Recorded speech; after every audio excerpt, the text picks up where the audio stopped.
Okay, we will go ahead and get started. It's 7:06. Stephanie, will you do roll call, please? Dillard, Present. Gathua, Present. Harris, Here. Krebs, Here. Merritt, Here. Nobis, Here. and Rivera. Here. Thank you. We'll go ahead and start with the reading of the Native American Land Acknowledgement.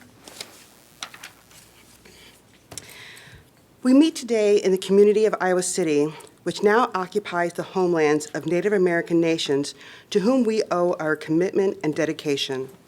The area of Iowa City was within the homelands of the Iowa, Meskwaki, and Sauk, and because history is complex and time goes far back beyond memory, we also acknowledge the ancient connections of many other indigenous peoples here. The history of broken treaties and forced removal that dispossess indigenous peoples of their homelands was and is an act of colonization and genocide that we cannot erase. We implore the Iowa City community to commit to understanding and addressing these injustices as we work towards equity, restoration, and reparations. Thank you, Commissioner Merritt. Next, we'll move on to the approval of meeting minutes from February 2nd, 2023. First, I will open up to public comment. Is there any public comment on these meeting minutes? Okay, we'll move to a vote. Motion to approve.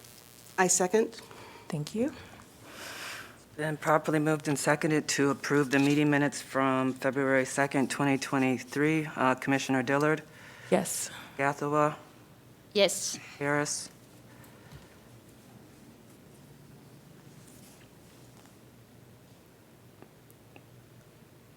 Krebs, Yes. Merritt, Yes. Nobis, Yes. Rivera. Vanessa, yes, and Harris. Okay, motion passes 7-0. Thank you. Awesome. We will move on to agenda item number 4, which is public comment on items not already on our agenda. Is there anyone with the online audience that would like to speak? Is there anyone in the room with us with an agenda item that is not currently on our agenda? Hi, TRC committee. We're here with USG. I'm the city liaison. We also have our Justice and Equity crew with us too. And we'd love to talk about what you're doing sometime and about what we're doing with the university and just keep conversations. Thank you. Thank you. Is there anyone else in this room that would like to speak? Okay, with that, I will move on to agenda item number 5, which is the facilitator services draft contract review. We'll again open up to public comments. First, starting online. Would anyone in the room like to comment? Okay, then we'll just move on, and I will let you have the floor. Or, yes. Mm-hmm. I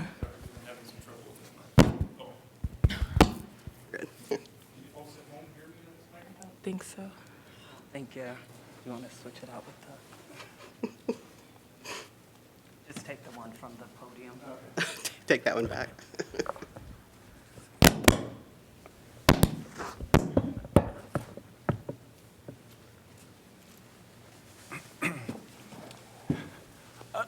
My name's Eric Gores. I'm the city attorney. And I'm pleased to speak with you today about how we can best move forward with the facilitator contract so you folks can get your long-awaited work done, or at least moving. It would probably be easiest to start with kind of how the city typically acquires consultant contracts. Typically, we have an internal staff person who's in need of assistance if designing a bridge or a public improvement, let's say a street project, or even such things as, regulatory filings at the landfill, something like that. They write up a scope of services. This is what we need to buy, the services the city needs to buy, and go through the procurement process, whether it's a request for proposal, request for qualifications, something like that, but they go through the process and so forth and select a preliminary winner. And that's when contract negotiation goes on. Sometimes that's easy because the internal staff person has already provided a contract up front and said, here's the contract we'll expect you to sign. If you have any exceptions, please note them as part of your proposal. Or sometimes that takes a little bit more give and take to get to where we need to go. My office is involved in that process. If there's a professional or consulting contract, we need to have some member of my office sign off on that. So that's how it normally works to secure a consultant and so forth.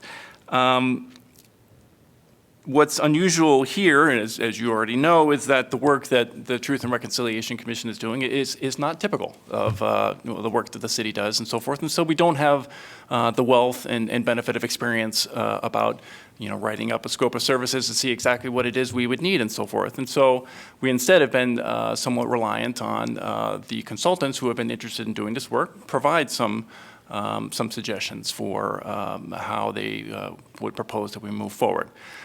Okay, so here's, history that, most of you probably already know.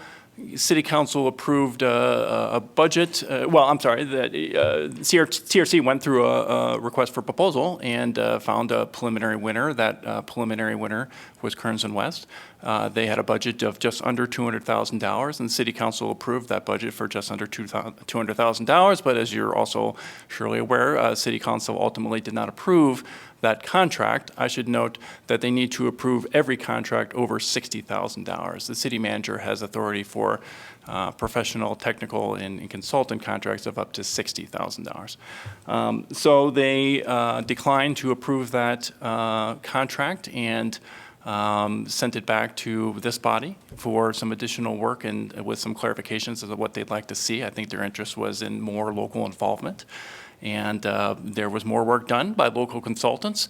And what came before you is a joint proposal from a large number of entities that propose to do this work together. Normally, how it works is we have a single consultant, and that consultant hires sub-consultants for whatever assistance they need. But the advantages of that is that there is, one consultant on the hook from the city's perspective who is responsible for making sure that all the work is done and that it's done well.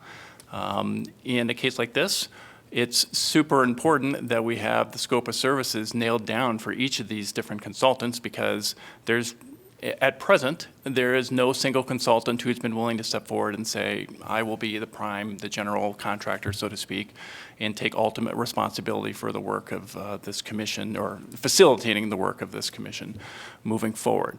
So I want to be frank. I mean, that's a concern.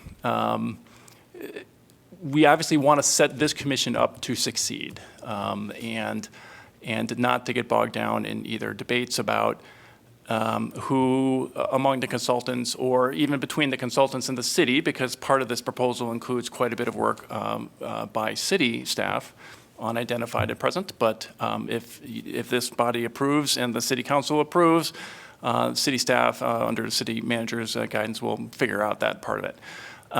But we want to reduce the risks of that as much as possible so that, the work of this group can succeed.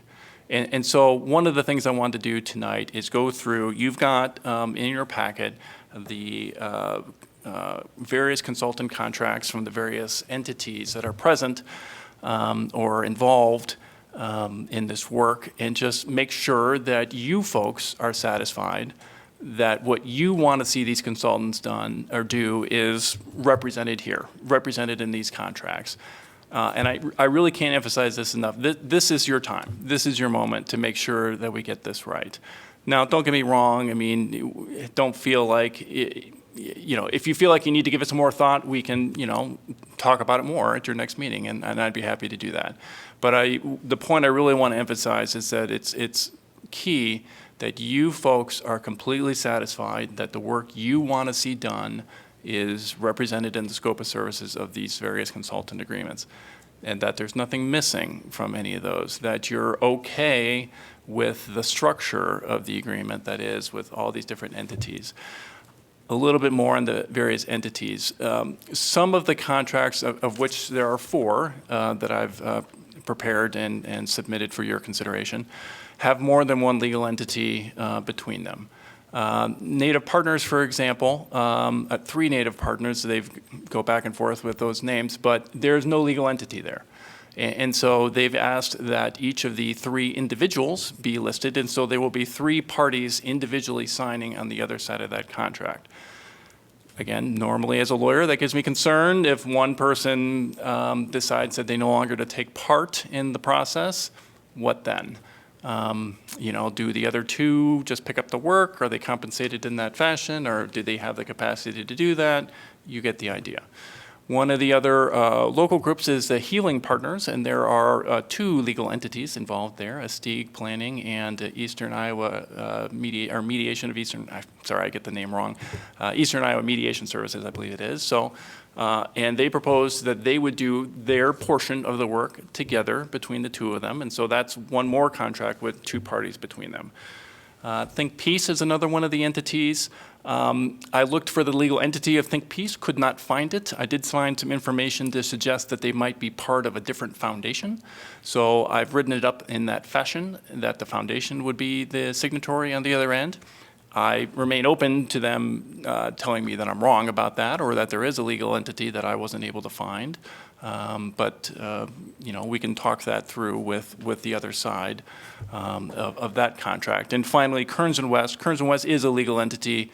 That much is clear. That's clean among them, at least in the sense that there's only one signatory on the other side, and it's a legal entity that can be held responsible for the work that do or don't do. So I feel really good about that. Again, we have the kind of very many bodies kind of doing a single project together part that still offers me some concern, but you get the idea.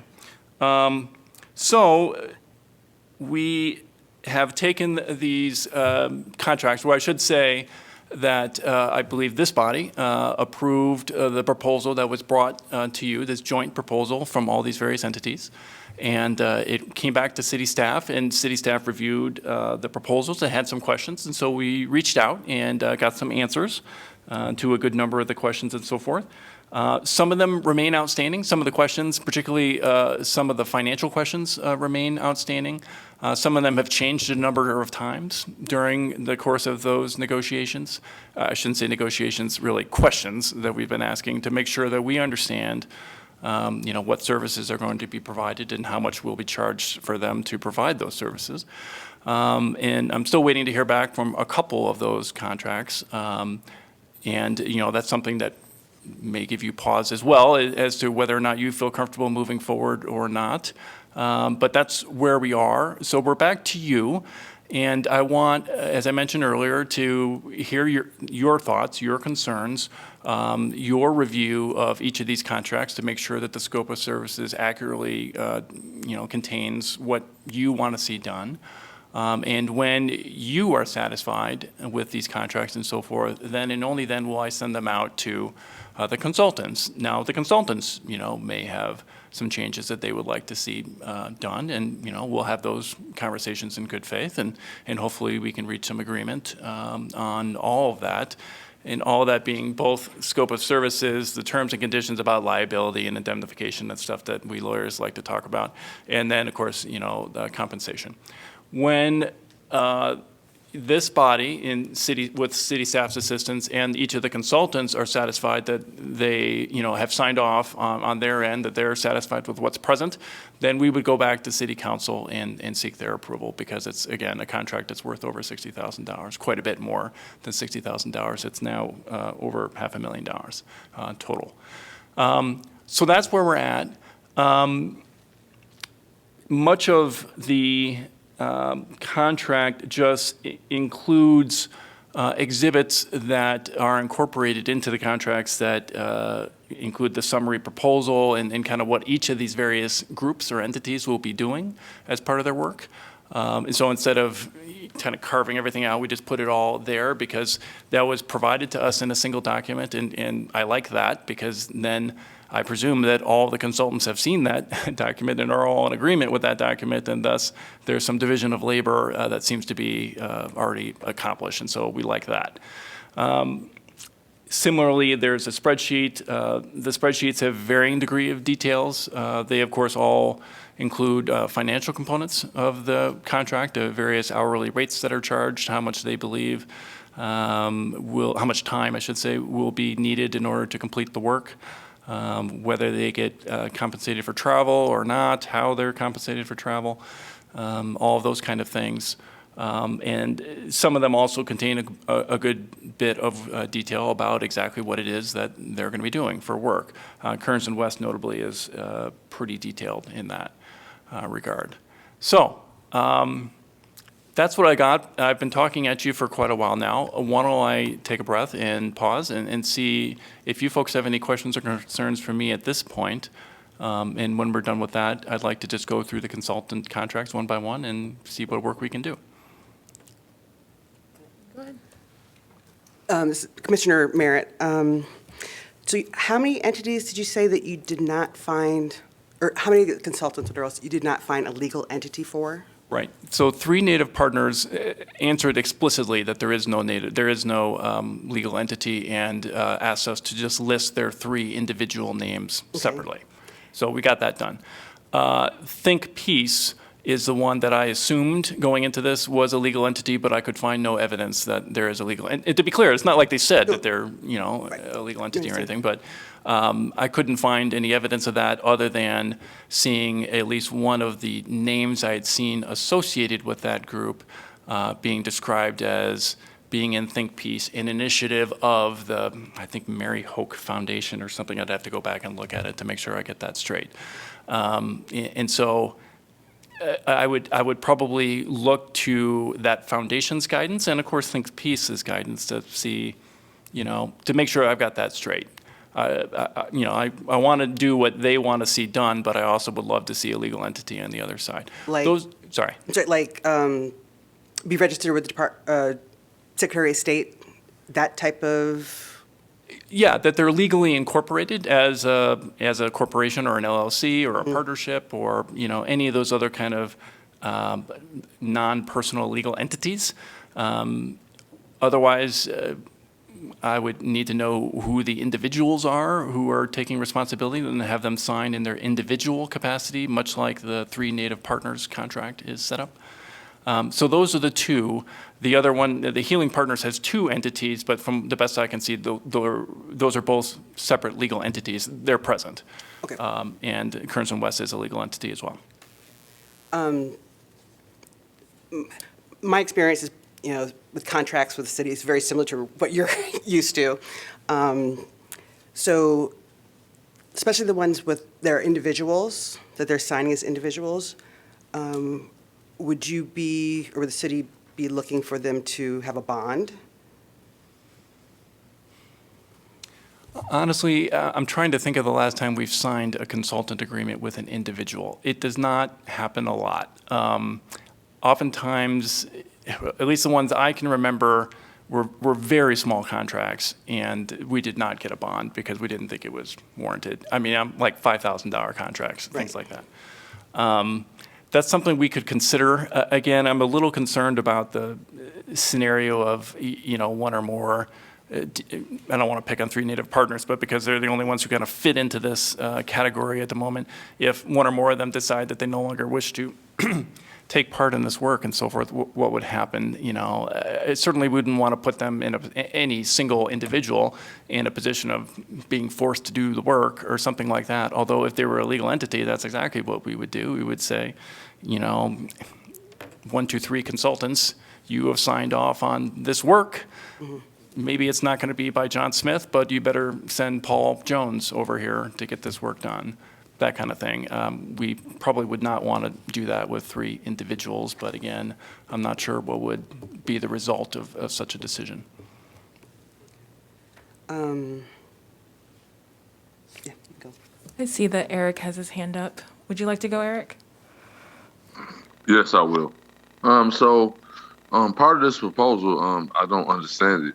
Like, I don't, some of the things that were said in the proposal, you kind of try to cover it up, like, oh, well, we're going to do this and going to do that. How are you going to help the people that's on the ground and we need to get help like that. And how is your proposal going to help people on the ground? I understand about, I'm not upset about the money you guys are going to make off that, the dollar figures and stuff like that, but I need to get help with people on the ground that's outside. And so not with a place to go, not with a place to live.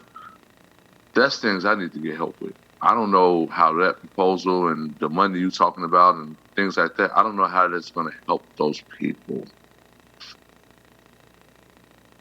I'm not sure. Were you addressing that question to me, Commissioner Harris? Yes, I was. Oh, well, to be clear, this isn't my proposal. I didn't draft. Right, we figured that out. I'm sorry? These are the actual contracts between the city and the facilitators to do what the proposal that we approved. So these are just the legal contracts. Does that make sense? Yes. Yeah, what we did was we took the proposal that the group of consultants brought forth, in which I understand this body approved, and converted that into contract form, splitting it up into 4 separate contracts because of the number of entities that were present and involved. Does that make sense? That makes sense a lot, but, the people that's involved, I can talk all day about who's going to get paid this much amount of money and stuff like that. And man, that's kind of sad, man. I don't know, my constituents and the people that's around me, I won't be able to vote for anything like that. So, Commissioner Harris, I hear what you're saying. I think this is the proposal so that we can get to do exactly the things that you're talking about. This is the team that's going to help us put together the infrastructure so that we can work with the people on the ground like you've been wanting to do for the last 3 years. So I do hear what you're saying. I appreciate that. I do see that Eduardo is on here with his hand raised from Think Peace. Would this be a good time to hear from Eduardo? Okay, if you could go ahead. Thank you so much. Greetings from Lima, Peru. I was listening to the presentation by the attorney from the city. You are correct, sir. The legal entity for Think Peace is the Mary Hope Foundation. Think Peace is the learning and support hub that we have established to provide technical advice to truth commissions around the country. So indeed, for the contract that will have to be signed by the Mary Hope Foundation, which is a legal entity incorporated in New York State. Thank you for that clarification. Okay. Any other fellow commissioners? Go ahead. This is Commissioner Wangui Gadua for the record. This is to the attorney. What Eduardo, and by the way, thank you for always helping us clarify the legal things as we continue working. Of course. So with what Eduardo has said, has that question been answered? Because you're saying there is some no clarity on the entity for Think Peace? Yes.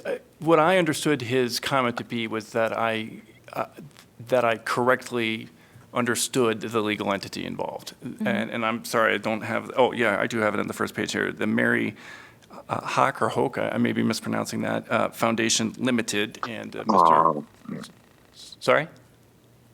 Oh, that's the entity that was incorporated in New York and so forth. That's great. It's a legal entity. I found that one. And so we can have that entity sign Think Peace's portion of the contract. Wonderful. The other thing, and this is checking in with you, when you talked about our native partners. 3 native partners, yes.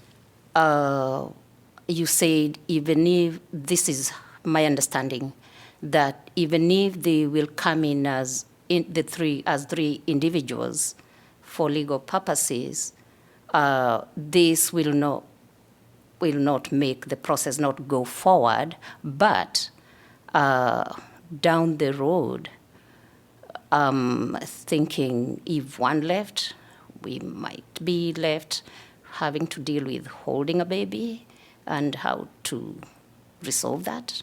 Well, that's one of my concerns with having 3 individuals be on the other side of the contract, as opposed to one legal entity. Now, don't get me wrong, it might be that if you folks have been working with a single individual with Kearns and West, let's say, or with Think Peace, and it is that person and that person alone who would satisfy you to do this work, then it would not be of much comfort to you that Think Peace is, or Kearns and West is going to follow through with their contract, but it won't be Dr. Larry Schooler, it'll be some other person or something. So it's not as though dealing with a legal entity doesn't have some element to that risk. Sometimes in consultant agreements, we write right into it that it's going to be, the principal contact for Kearns and West is going to be this person. For Think Peace, it'll be this person. And we can certainly do that. But you've correctly identified one of my concerns with the 3 Native partners is that there is no legal entity, so it's just these 3 people. And what happens, and don't get me wrong, we can move forward. We can do it with this contract. I just want you to be going in with your eyes wide open, that you understand that there's some risks that, and we can maybe work on some language to make clear that if any one of the 3 leave, the other 2 or even remaining 1, if that's happens, we'll complete the work. If that's possible, I don't know. But we can work through it. It's not ideal, but we can make it happen still. Thank you. Sure. This So- is Commissioner Rivera. I just want to extend my appreciation to, I think, a pretty monumental task that you had in trying to create, or in creating these contracts. This body has sat with discomfort for years, and I think sort of the resulting structure that we have is the result of feedback that we've had not only from the city as well as from the people that we've really entrusted with sort of the charge to help us carry out our mandate. And so, I think that I understand that this is new territory, and we recognize that in so many different respects. And so I think for my part, I think that certainly happy to discuss any sort of point-by-point details that you'd like to with each of the contracts tonight. We'll see kind of where this commission body lands in terms of like at the end of this section of our meeting today, if we need our chair and vice chair to kind of have more private conversations, or if then you want to go forward, send these contracts out and then have further discussion with the different consultants, then that's I think what could be done too. And so I think that my sense is that a lot of work has sort of led up to this point. It's not traditional, and I'm okay with that, having read through the contracts as they are. I'll just piggyback on that, on the work that has been done to get to this moment. We are talking almost 2 years, 2021, to get here. December 2020. Oh, 3 yeah. Yeah, it was before that. It was way before those times. We pre-pandemic, so. Yeah, and we've all put in intense work. And when I'm saying we, I'm talking the city, TRC, the facilitator, and I mean all the entities that are in there. And so it's not just the time, but we have all been intense and really working on it. And I'm not saying that something that's not on record or out there for anybody to follow. So talking of, for myself, moving forward, we have put in the work to get here, and we've been paying attention as we move. And at the same time, we've also become educated on other TRCs as they do this work. They use various names, task forces, and I thank the city for even taking us through, some of us, through 6 weeks on a course to look at what is happening around the world. And the team we have, some of them, they've been involved in this work. And even right now, we have a manual that has been put together by one of our universities on those who've done this work. What I'm saying in very many words, yes, we've not walked this path, this TRC, but others have as we go. And at the same time, we are also specific to Iowa City, and we don't have everything in the terrain as we move forward. And all these I'm saying in relation to what you discovered that now, I was thinking that the native partners are one entity, but now they're not. They're three different individuals. So if we were to move forward, not if we were to move forward, I'm at that point and I'm agreeing with what I heard Commissioner Rivera saying. I want to make sure I understand what you're saying. It's that, and obviously, I know you guys have been working with this issue for a long time, and it's been a frustrating process, no doubt about it. But are you saying that you feel like the commission is comfortable and familiar with the scope of services and the proposal, and it's all there, you're comfortable with what you need, and you don't feel the need to kind of go through each of the agreements? Is that what you're saying, or is there something else that I'm missing on nuance? No, I'm talking for myself. Understood. As Commissioner Wangui, with everything that has gone on, I would be ready, and I was going to ask you a question. Okay. What's the time limit from your end as the city attorney? What's my time limit? I'm sorry. Yeah, for us to get back to you and to make a decision too. Oh, I'm sorry, to make comments on the contract and so forth? Is Yeah. that what you mean? Oh, Yeah, I'm sorry. please. Yeah. Well, I mean, the timeline is yours. If you folks want to act quickly, then great. You know, let me know and I'll do the same. If you feel like you need to be more deliberate in working through, you know, for example, maybe you want to wait until we actually have the financial figures nailed down. You know, 3 Native Partners, for example, has moved around quite a bit. You know, it went from $36,000 to $129,000, and now I think is at $80-something thousand, but I'm still not sure that number is right either. If you want to get those numbers nailed down, and I would imagine you might, then that's fine. I can accept whatever guidance you folks wish to see in the contracts and incorporate them, and then bring them back to you and say, here's what, you know, we've got now with your input. Does this look good? And either give me more input and we make some more changes, or you say, yep, that's it, that looks great. Then I'll send it out to the consultants and begin work with them. Is that kind of what you're envisioning for a process? Oh yeah. Okay, great. Yeah, thank you. Sure. Yeah, you got the 2 points that I was putting across Sure, in okay. many words, yeah. No, that sounds great. Yeah. Okay, this is Commissioner Dillard. First, I want to, again, as my fellow commissioners have said, just thank you so much for being here. Sure. You mentioned in the beginning that you had some questions that you're still waiting on, and I'm wondering if you are able to share those questions that you haven't gotten answered yet? Well, they both relate to compensation. As you know, the proposal came with the spreadsheet and so forth, and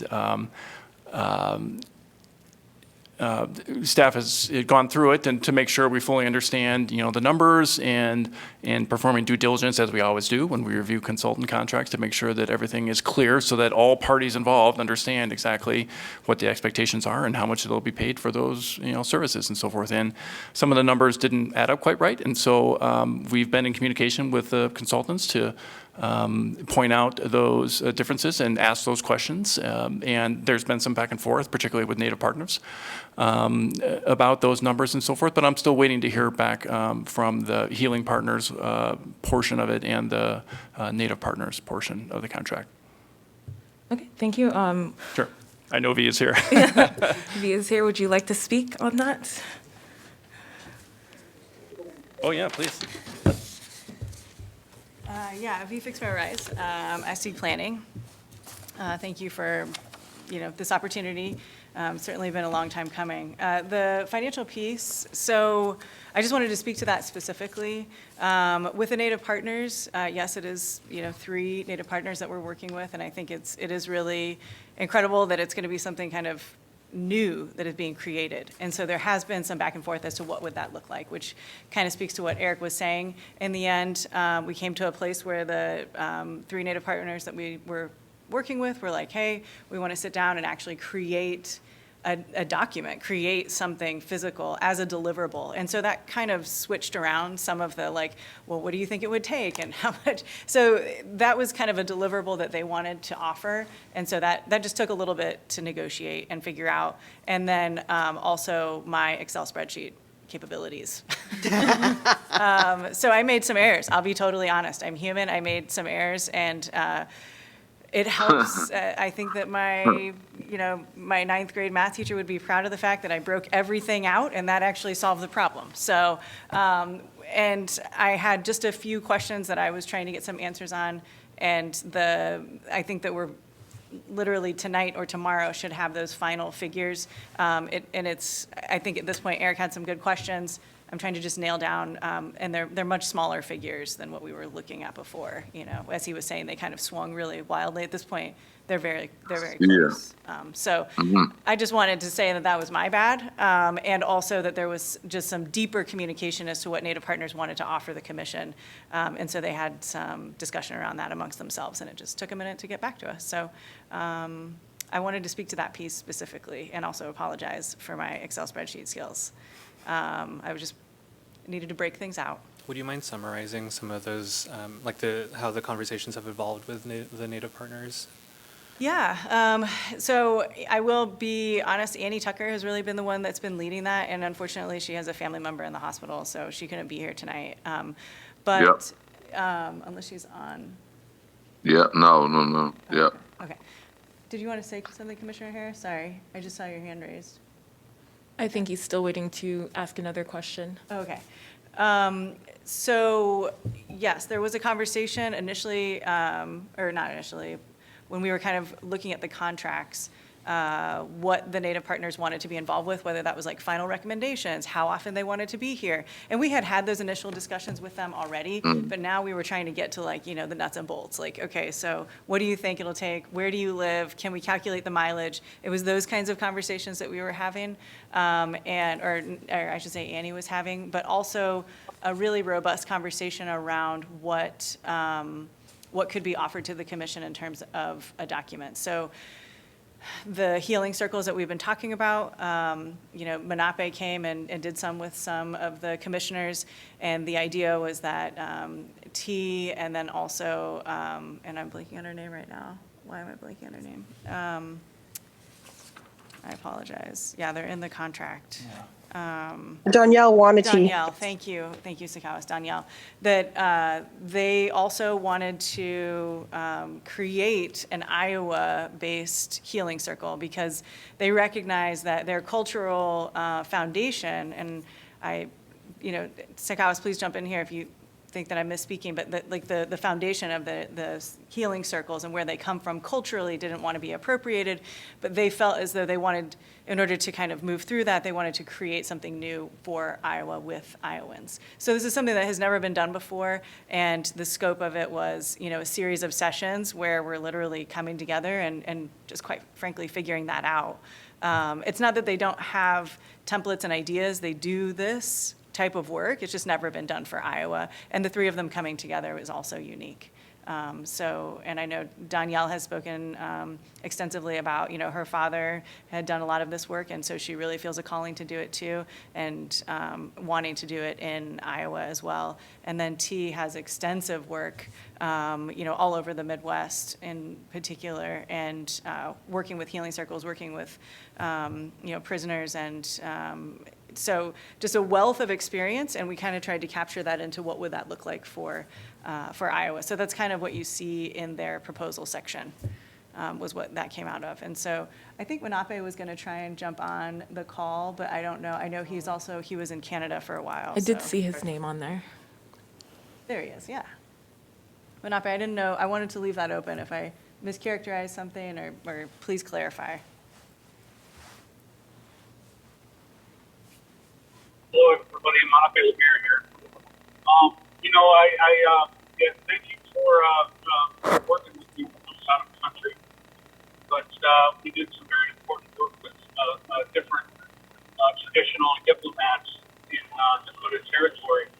And we're in Dakota Territory right now. We're on our way to Des Moines. So I wanted to jump on and just kind of hear what's going on and I'm not sure how to feel about things in regards to truce and reconciliation. I'm sorry, Manape.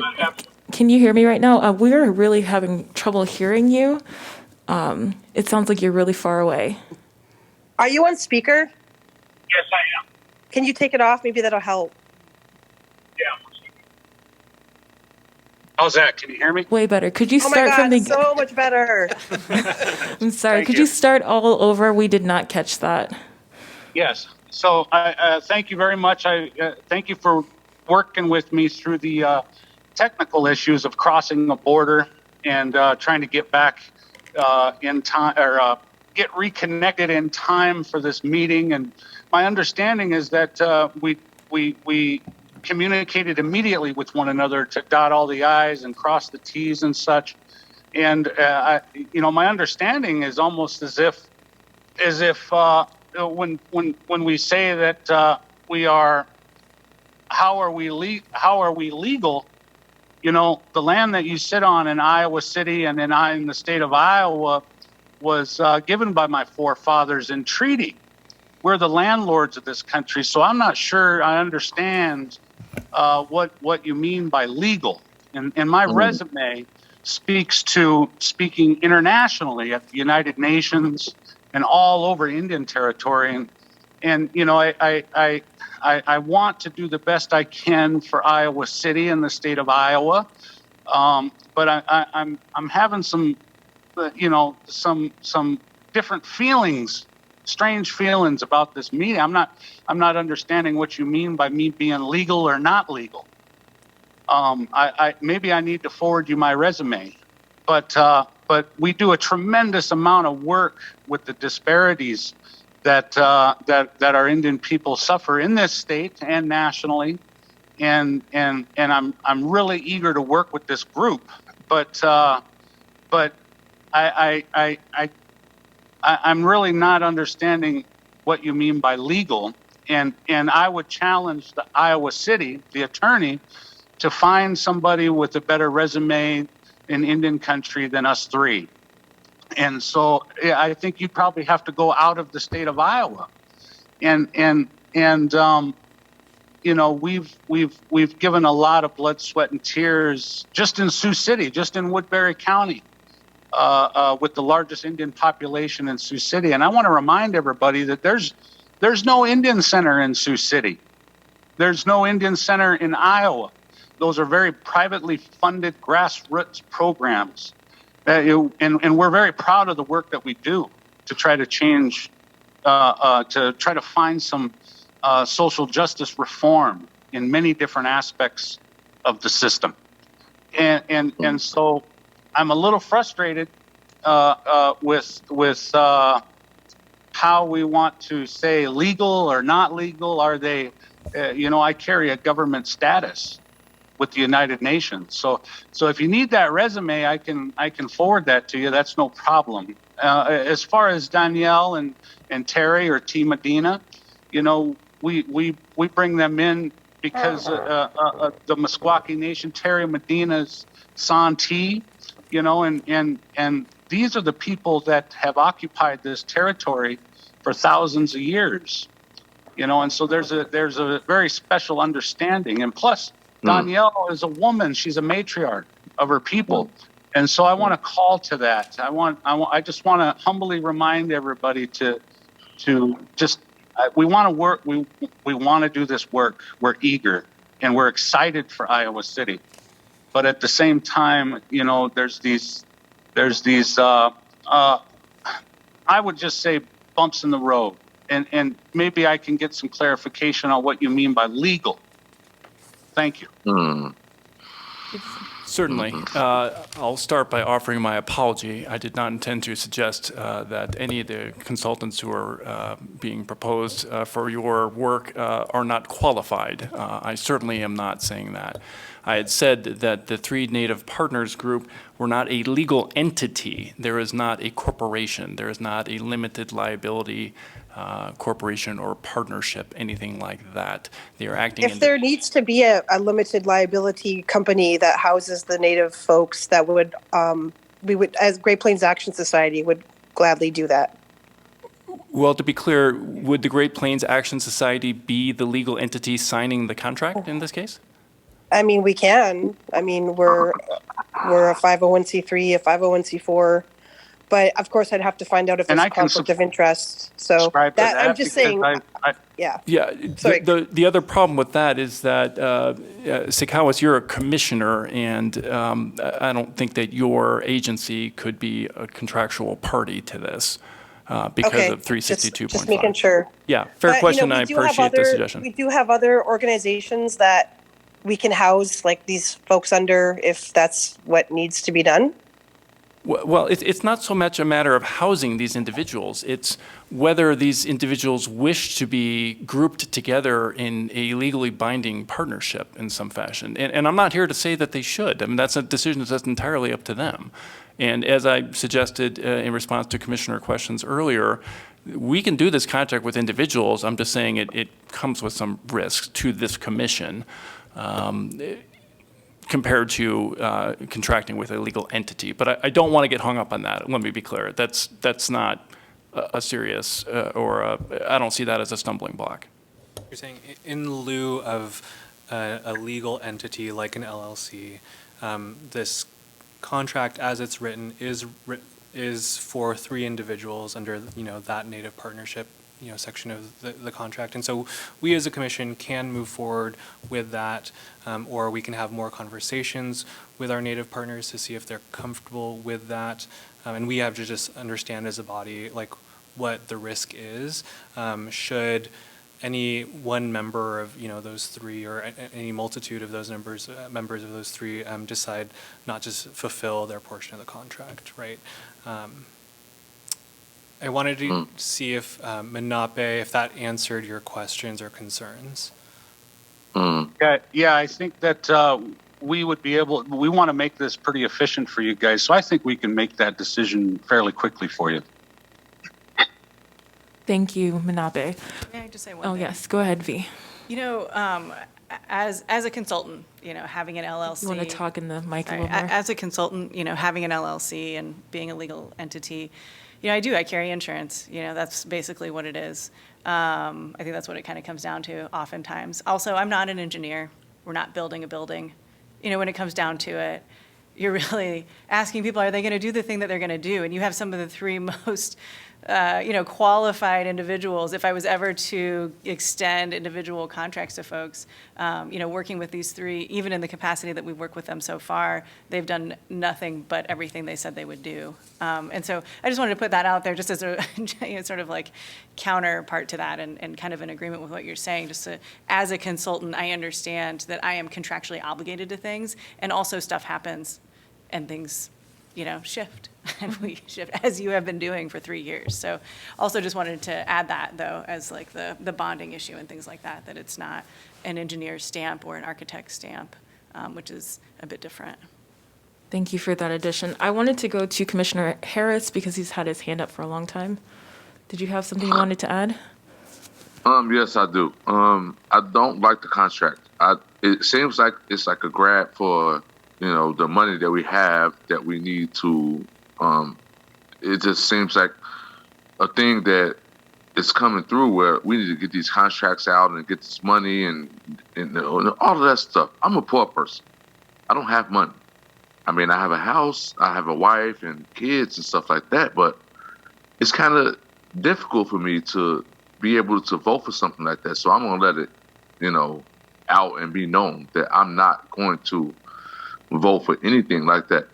And another thing is we had to hear, about Native Americans. And, the word Native means a lot to me because they were here before we were here. What place did you come from? And it's really heartbreaking to hear what I have to hear, because Native Americans built this country. That's just what I feel and believe.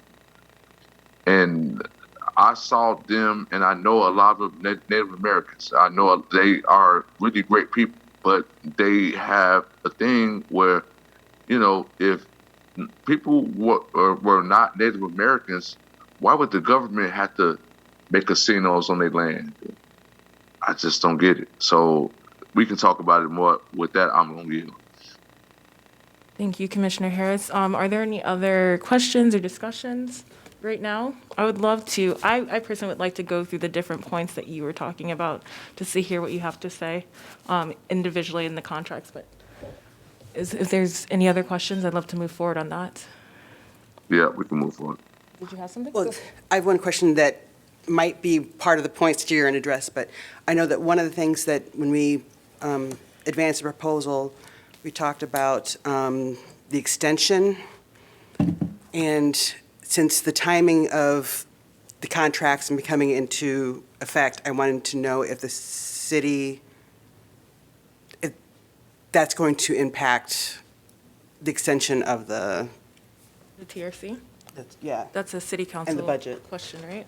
You're exactly Right. right. That's a city Yeah. council decision, and I'm not empowered to do that. But since this contract, well, these contracts will eventually come before the city council anyway, we would make, at a staff level, we'll make it clear that if they want to move forward with the contracts and so forth and want the work to be done, then we'll need to extend Okay. the work of this commission, or the time period for this commission, so that you can get that work done.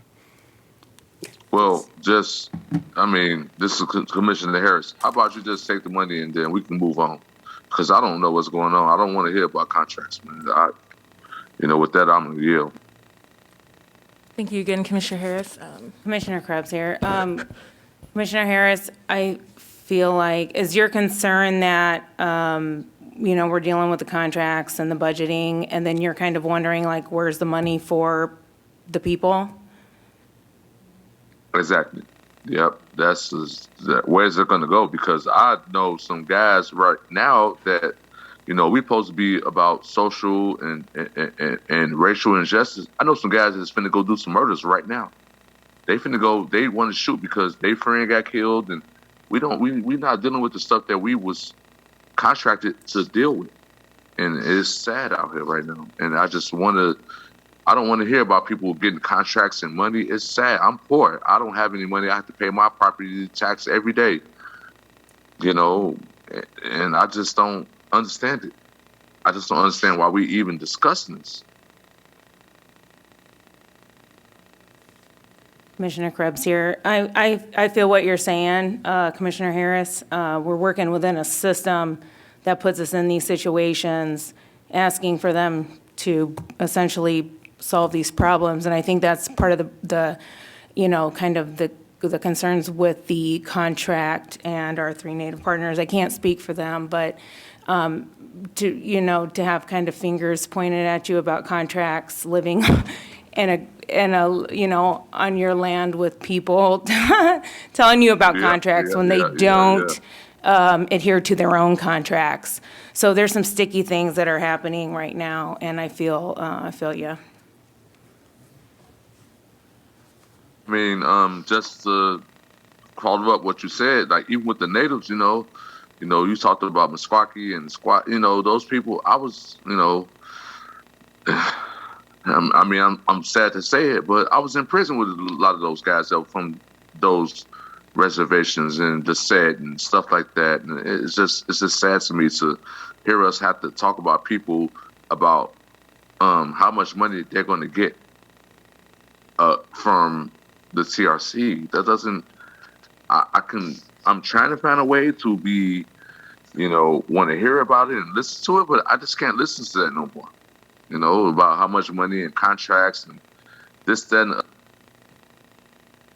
Commissioner Krebs here. Commissioner Harris, I think part of it is, with the funding of our consultants, we're also empowering people within our community. So, a lot of us do the work for free.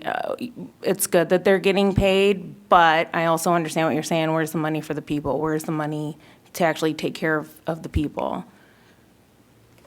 Right, and I do appreciate what you just said right there, and I'm not going to get mad about it, but it's kind of crazy. You think about that. The money we talking about approving the budget for people to get millions of dollars that we pay, and it's not right at all. You have to think about it in a conscious way. You like, damn, well, I paid all this money for my property tax on my house. Where's that money going to go to? We don't know.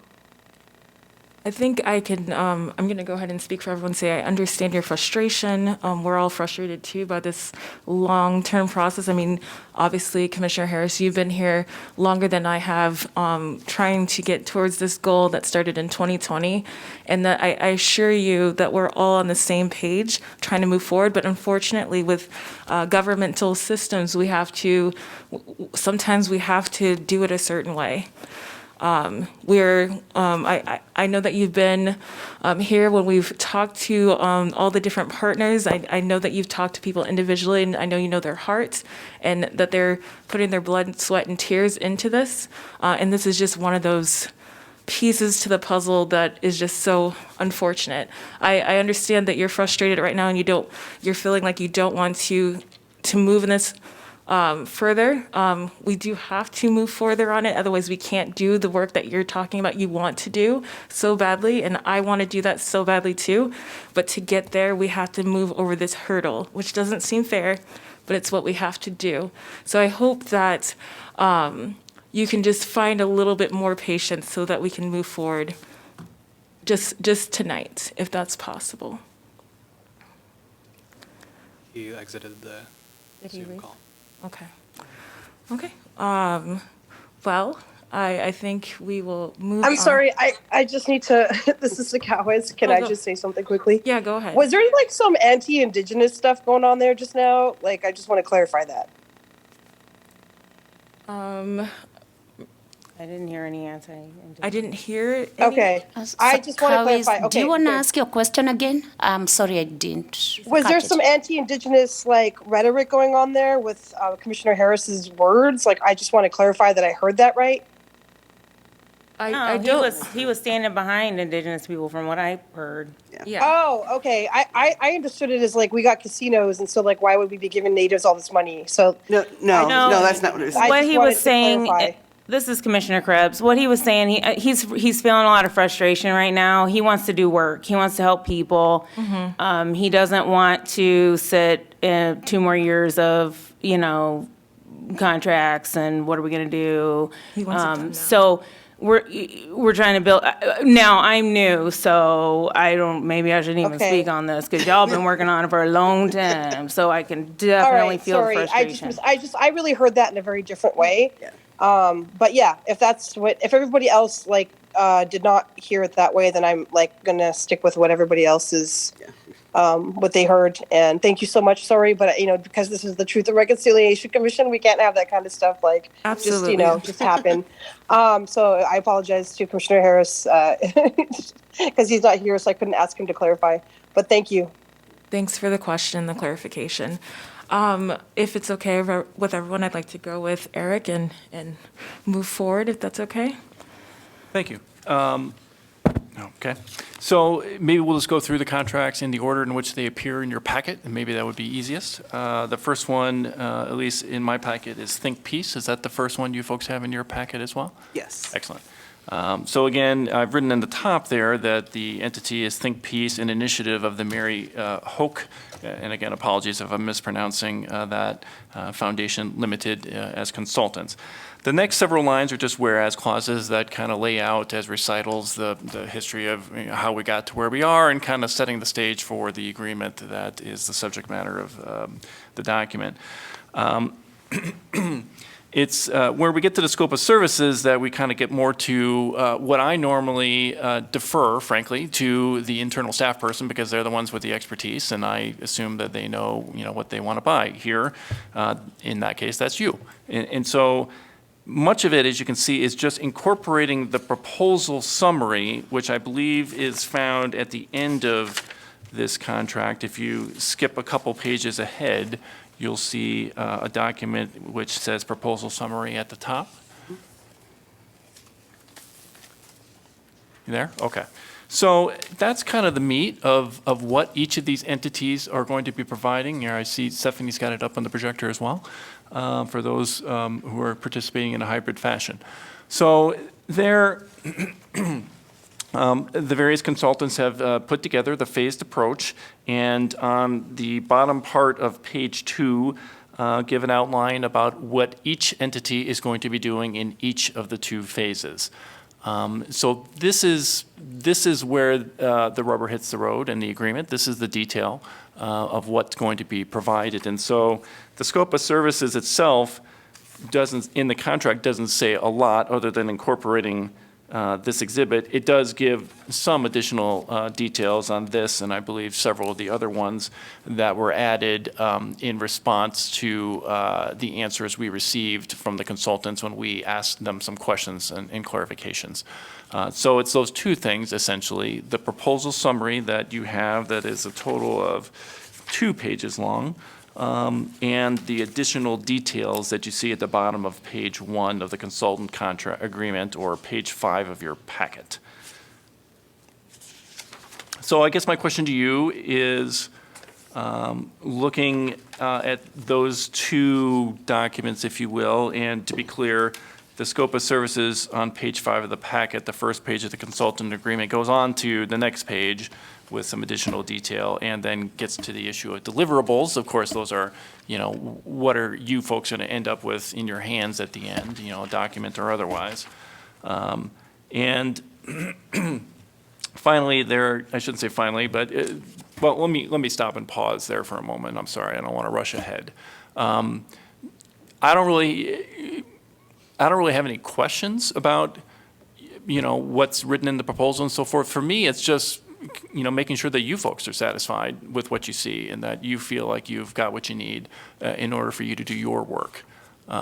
So that's really what I want to do with the scope of services and so forth here. I mean, I do have some, questions about some of the proposals, or I should say the proposal summary speaks to not only what each of the consultants will do, but also the expectations of the city and commissioners. That's in the bottom part of the first page of the proposal summary, page 10 of your packet. The other part of it is make sure that you feel like what work you want the consultants to perform is, accurately and in a detailed fashion laid out. Part 2 is, are you willing to agree to, the stuff that you're going to be responsible for and city staff is going to be responsible for? We had some questions about, city staff being certified in, like it mentions that there's going to be some strategic doing, I believe. Excuse me. And it was a little unclear as to whether we're going to be able to, we the city staff will be able to perform that work and so forth, but I'm comfortable we'll cross that bridge and we'll figure it out. I think we've got a great group of consultants and I'm sure they'll help us out with that. So again, I don't want to dominate this conversation. I really want to hear from you whether you feel like you've got what you need in details there in the scope of services. This is Commissioner Merritt. Now that we see the agreement in print, I know for myself, I would like to look it over. Sure. Especially when we talk about the responsibility of the commission with regards to the contract and stuff, but I'm not sure if I'm going to be positioned to vote on it today, but maybe by next Yeah, meeting. Sorry, I'll just kind of share my perspective too. I wasn't planning on voting on anything today. I was hoping to just, provide verbal feedback to you to say green light to go ahead and, contact each of the consultant parties so that this could be further finalized, so that this could be re-presented to us. Mm-hmm. Does that sound reasonable as, an overall approach? Sure. I mean, like I said, we're continuing to engage in some, interactive process with various consultants to get some details nailed down and so forth. We, have been doing that. We'll continue to do that and so forth.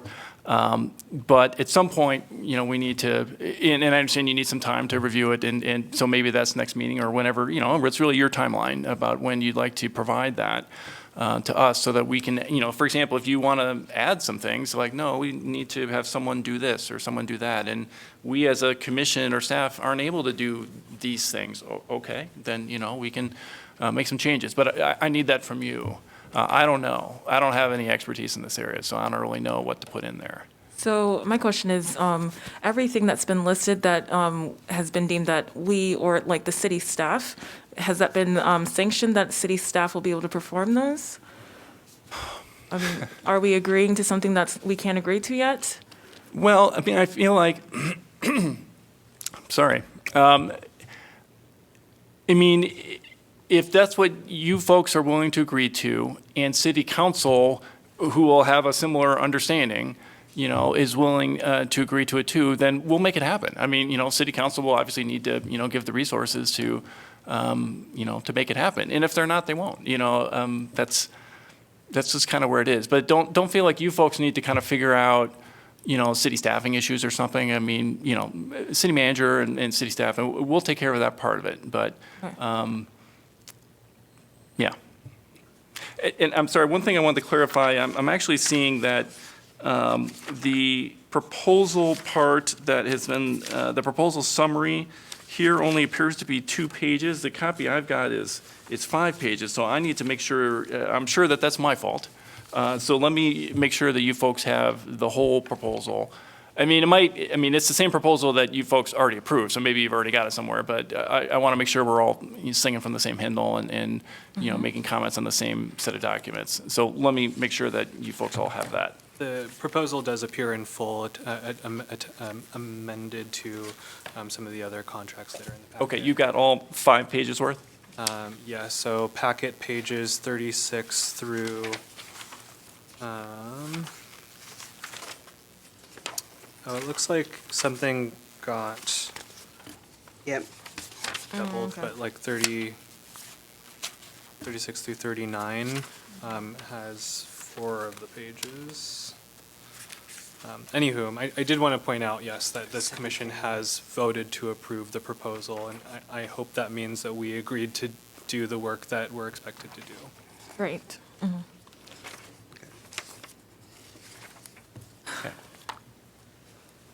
So with that thought of what Commissioner Rivera just said, we've already voted on it. So this is just us agreeing, saying yes again, or?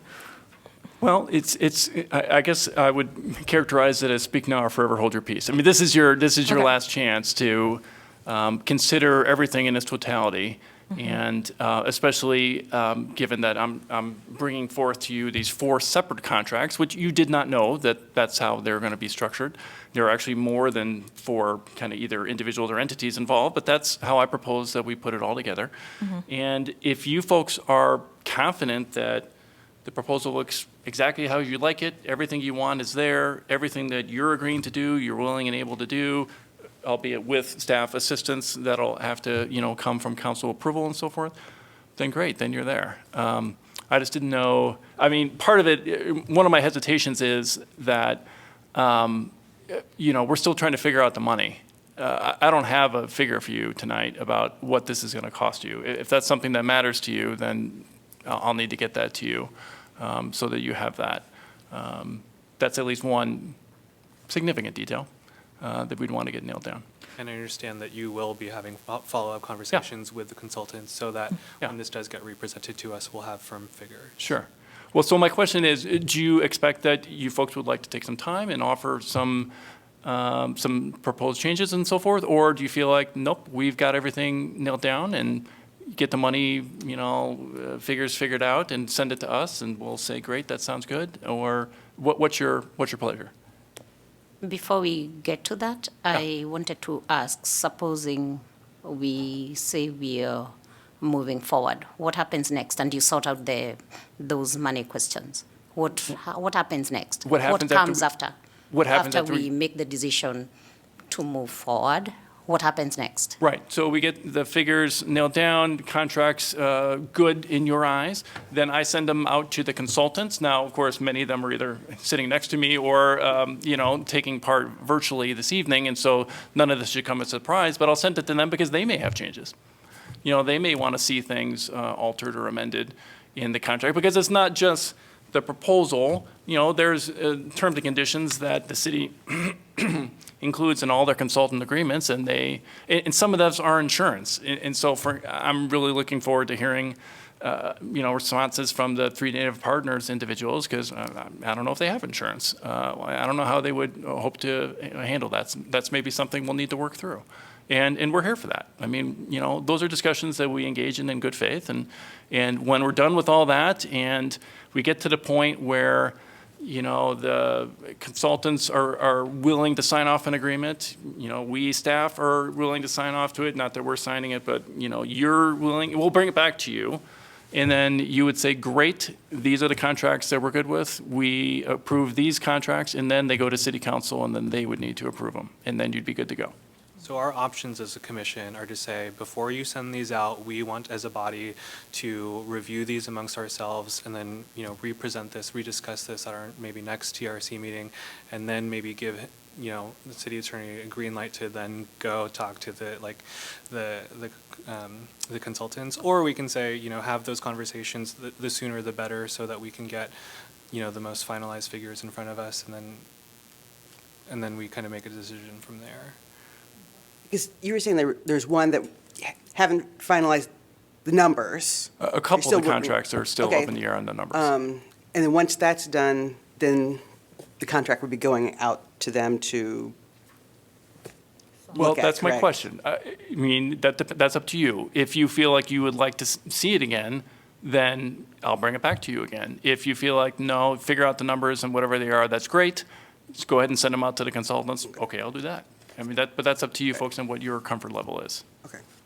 I think V had something she wanted to, they wanted to say. Thanks, yeah. So I just wanted to say, if you are looking at the documents that are provided, I would say if you wanted further clarification, the questions that the city asked us would be probably the thing where you could dig into more, because it does clarify, you know, has some clarifying questions. What is the city responsible for? What, you know, commission members and things like that. So that would just be one place I would point you to, like, as you're looking through it and wanting to know what was dug into a little bit more. And, you know, we were happy to answer those questions and get clarity.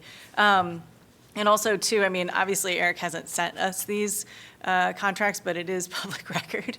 And so a lot of us have seen them. And, you know, I just want to, you know, say that we're not, time is of the essence, too. We're not trying to hold things up. So it's not out to people. I get that. And also, we are looking at it. So I just wanted you to know that, like, we're ready. And, you know, we'll be having our conversations, too, as you're having your conversations, so that we can, you know, move forward efficiently as possible. So just wanted to offer that as you're thinking about how you want to deliberate, and that the financials will be, you know, very quickly shored up, so that hopefully you can get that ASAP. Okay, so fellow commissioners, how do we want to move forward? I have another question. Oh, go ahead. Sorry. Well, it isn't so much about the agreement. Way it's put together, it's similar to other contracts I've seen, so the language of it, I'm not concerned about, and even, you know, going forward to getting the numbers and then going to the consultants to finalize everything. But the one thing that you mentioned earlier, which is how my brain also works, is like when it comes to the scope of services and who's going to be responsible for making sure the scope of services are actually performed for all the contracts. That's the part I'm hoping maybe the consultants can help provide that for me and the commission. Is like, how are we going to know that it's done? So since there's not like one contractor that's doing the whole thing, if you understand, that's the only thing that I would want to know as a commissioner. Yeah, is that a question for me? Or is that a question? If you have an answer, that'd be great, but it's sort of Yeah, one I of the mean, things. certainly it is unconventional to not have a prime and not have that main person. We do identify a city staff person that will, you know, be kind of a convener and, you know, help kind of bring people together. The way that we've been working as a group has been, you know, all communication, you know, those kinds of things. We want to empower the commission to be as informed, as engaged as possible. So all of the deliverables that you see here are things that, you know, we will be providing updates on. We have, you know, in our contracts, you know, not only meetings with you, but also internal meetings. You know, so I know it's not like we have one person that's calling the shots. It's a bit dissipated, but it's also kind of just the function of how we're working together, as opposed to having sort of that top-down structure. But I don't know if that answers your question. It was sort of one of the things in here that I think the city was also wanting too. And so we were just like, we will have these communications. We look to the city as a point person as well. So I think that's why I was trying to point you to those answers and questions too, to dig in a little bit more as to who's doing what specifically, because they were good questions, for clarification. It's not going to give you the answer, though. There's nobody's coming in and parachuting in and calling all the shots. I think you ask a good question, but I think that that's like a philosophical question for this commission body, right? Like, what will we as a commission do should certain terms of these contracts not be delivered as proposed and signed, right? And I have no way of predicting any of that, right? And so I think that this commission will need to just at least commit itself to, prioritizing solutions should bumps come down the road. Yeah, which I would be fine if the commission is the one that basically says, yes, the scope has been met based on the terms. I just want to know that that's set when we go forward, after the contracts are signed or whatever else, or before they're signed. So that's all. That is the way the commission feels. You should put that in there then, somewhere more explicitly. That if you were the one wanting to call the shots, Right. as you said. How does everyone else feel about this? If I can interject, the only hesitation I have about a board or commission or even a council being kind of the lead is that you meet twice a month and you're a body. You're not an individual. And so normally when we have people, and again, I get that this contract and this situation is anything but normal, but normally you would have a city staff person, probably a single staff person, who's the point of contact with a consultant. They're the ones who are interacting and making sure that everything is going on okay. I don't have a name for you on that right now. And obviously, that staff person can say, oh, good heavens, I don't think this is going well and so forth. I'm going to bring this to the TRC, which, you guys are the ultimate clients here, so to speak. And so that's what I would expect that staff person to do. But in terms of who's taking those calls on a day-to-day basis, hey, have you delivered, X, Y, and Z yet? When is this coming and so forth? That's not a commission function. That's really a staff function. And in that expectations of the city and commissioners, that's what we were trying to get at, was that, if you look at some of those bullet points, it's coordination, it is facilitation, it is that point person essentially, because they're creating the meeting agendas, they're assisting in keeping the meetings moving forward in a productive manner. So that was something that we identified was probably more appropriate, to Eric's point, to the attorney's point. Okay. Just adding to that, at some point, we'll get to meeting once a month because we had talked about that some time back. So, So again, the question is, what do we want to do? I'd like for us to go through all the other contracts to see if you have any other specific comments that you want to bring to our attention. And then we can have, our final discussion after that. I really don't. Again, the additional details section on each of those contracts is material that I took from the responses from the proposers when we followed up with questions and so forth. And so that information in particular, I would like you to view with a critical eye, because that was not part of the proposal that you already approved. The other, scope of services, that is the, Exhibit A, and once we are confident that we're all looking at a complete version of it and the same version of it, that is what you approved. So, if you're good with that, then great. But those additional details that I want to make sure you're looking at carefully and closely. But no, I don't really, I wouldn't otherwise go through each contract if you don't care to and go through the details of each, but I'm happy to if that's the will of the commission.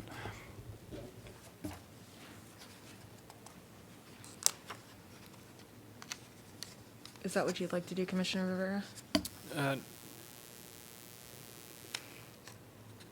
No.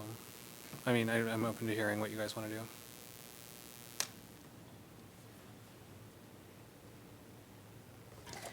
I guess I would like to take the time, like between now and the next meeting, just kind of look it over.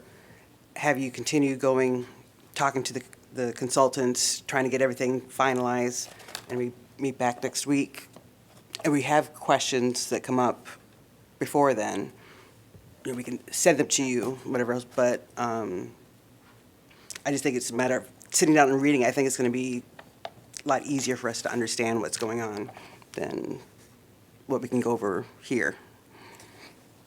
I guess like if there is a potential that, you know, one of the members of this commission are going to be sending thoughts or feedback to like the city attorney on like, you know, changes that should be made, then that does interrupt the process of, you know, the consultants themselves having sort of a finalized document, and, you know, that puts that commissioner in a position of making suggestions that the other commissioners have not reviewed or approved, right? And so, as V mentioned, you know, what we have so far is public record. They are happy to sort of, you know, talk amongst themselves. But if we're suggesting that, you know, this commission needs to take more time before, like, and to consider other changes, like, I do think that should happen somewhere sequentially rather than concurrently with ongoing discussions between the city and the potential consultants. You're talking about actually changes to the agreement. Yeah, Right. if you're suggesting that you need more time to look over it so that you can send feedback or updates, then that's something that we should do, and then discuss it at our next meeting, and then give a blessing for their conversations to move forward. I guess I don't foresee you probably changing anything. But I want to read through it and so I understand it, but not to stop the attorney from continuing to work with the consultants to finalize the numbers. The language is already here, so this part's not going to change. It's the other number parts that he's still working on with the consultants, and I don't think that should stop while we review this. but- Sorry, I misunderstood. I thought that you wanted some time to sit with these contracts so that you can offer proposals, like changes. Oh, no, I just want to read it, so I understand what actually, because this is the first time we've actually seen the agreements, you know, so. Yeah, then I think that I'm on, you know, the same page as you, which is that we'll have an opportunity to look over these again once we have all the other sort of blanks filled, right? I'm in agreement with both of you. I think it'd be great to just sit and read these while you figure everything else out and get the numbers. Yes? I just wanted to add one thing, because the contract's in front of you and I'm here, and there was questions about the payments to, you know, how are we going to pay for other members of our community to be involved? And it is in our contract. And so I just wanted to answer any questions about that. If you look in your packet at page 28, and under scope of services, you have quote-unquote local groups. Our team has been super adamant that we have carved out funding for local groups. We don't know who that is. We don't know if that's just an individual. What this does for us is, as you can see as it's written, do I have that number right? I think we may have a different number. Oh. This is page 28. I'm so sorry. I'm looking online. Yeah. The 28 is the PDF. Yeah. Is it 25? Yeah, Sorry. yeah. Thank you. Right? No. I see scope of services for your guys' Yes. On Does it- packet page 26. Thank you. Page 26. Thank you. So sorry. Okay. I'm the online version. Okay, yes. So you'll see, under additional details, the sum total payments, local group shall not exceed $10,000. What that does is it gives us that money to set aside and just pay people to do the things, because we recognize that they're experts. As Commissioner Harris said, I'm not even trying to insinuate that $10,000 is enough. I'm just trying to say that we've been adamant about having some fund. It's just that it's in our contract. It had to go somewhere, and so I just wanted to point that out. And then I'm also happy to answer any other questions that you have about our contract, just because I'm before you now. And I know this is the first time you've seen it, but that was also something that the county had asked us, or sorry, the county. I know. It's gonna be super fun. The city had asked us explicitly about, and so just wanted to clarify if you had any questions about that or anything. I don't have any questions right now, but thank you. Does anyone else have any questions? Okay, so again, the way I understand it is that we want you all to move forward with what you're doing. We're just going to read through everything again. And then when you get the numbers solidified, we'd love to see them so that we can give you the green light. Am I summarizing that correctly? Everyone? Yes. Okay. That works for me. Does that work for you all? Yes. Yes. Is there anything else we'd love to discuss about this? I have one other matter about the contract, and I'm sorry, and it's related to the contract and the work that you're ultimately going to do, but I thought it would be wise to raise it now before any work gets done, and that's this. It's my understanding that part of the mandate of this group and so forth is to go forth and collect people's truths and to share them in some fashion. Our office has been researching the issues of defamation, and here's the issue. You can imagine a member of the public coming forth and saying, I was discriminated against based on my race by Bank 123. And the president of, Bank 123 in particular didn't give me a loan because I was a part of this protected class, be it race or whatever the protected class is.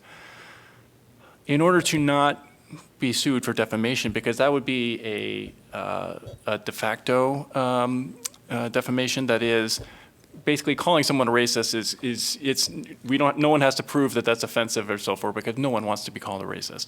And so the only other defense against something like that would be, well, we properly and fully investigated the matter. I think the Greensboro, North Carolina was, Truth and Reconciliation was based on this premise.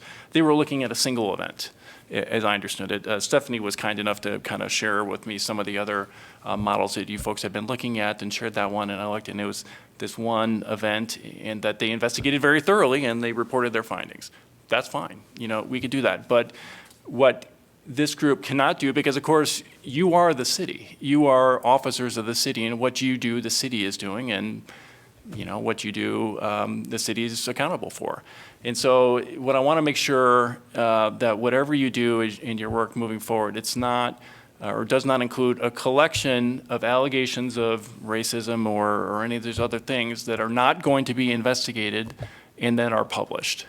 And it doesn't even just have to be a name like, President Smith of 123 Bank. It could be, a senior banker at 123 Bank. You can probably figure out who that is, And so this is a conversation we'll be having moving forward and so forth. And so I just want to raise the issue tonight. There's nothing for you to do tonight, but I wanted to make sure you folks didn't feel set up later on, like, good heavens, we've gone down this path in good faith, and now we're ready to publish this document and so forth, which has all these, allegations that are, people's truths, and now, darn it, the city is saying that we can't publish it.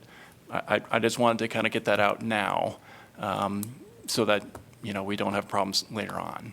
I'm just curious, what does publishing mean? So we're being published right now, so what do you mean by that? Well, if it's, right now there's a lawsuit that's being filed against the school district because some students in high school came forth and accused, I believe, a tennis coach of misconduct.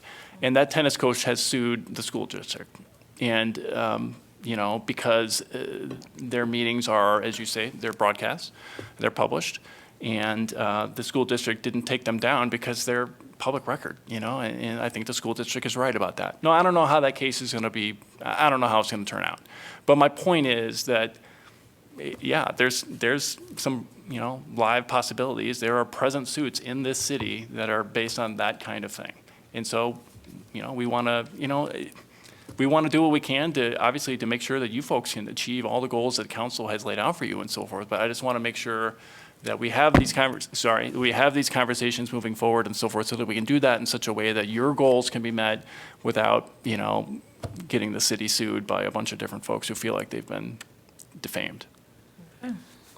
I think I'd had a question earlier similar to that, and I think one of the things that we talked about was that the facilitators were going to figure out how are we going to get these truths. So I think, and that was going to be a consideration, at least my concern was like on behalf of the city, is that make sure that when we get the truths, that is always thought of. So, but it was too early for us to put it down, well, this is what we have to do, when we haven't even figured out how we're going to acquire these truths, so. Yeah.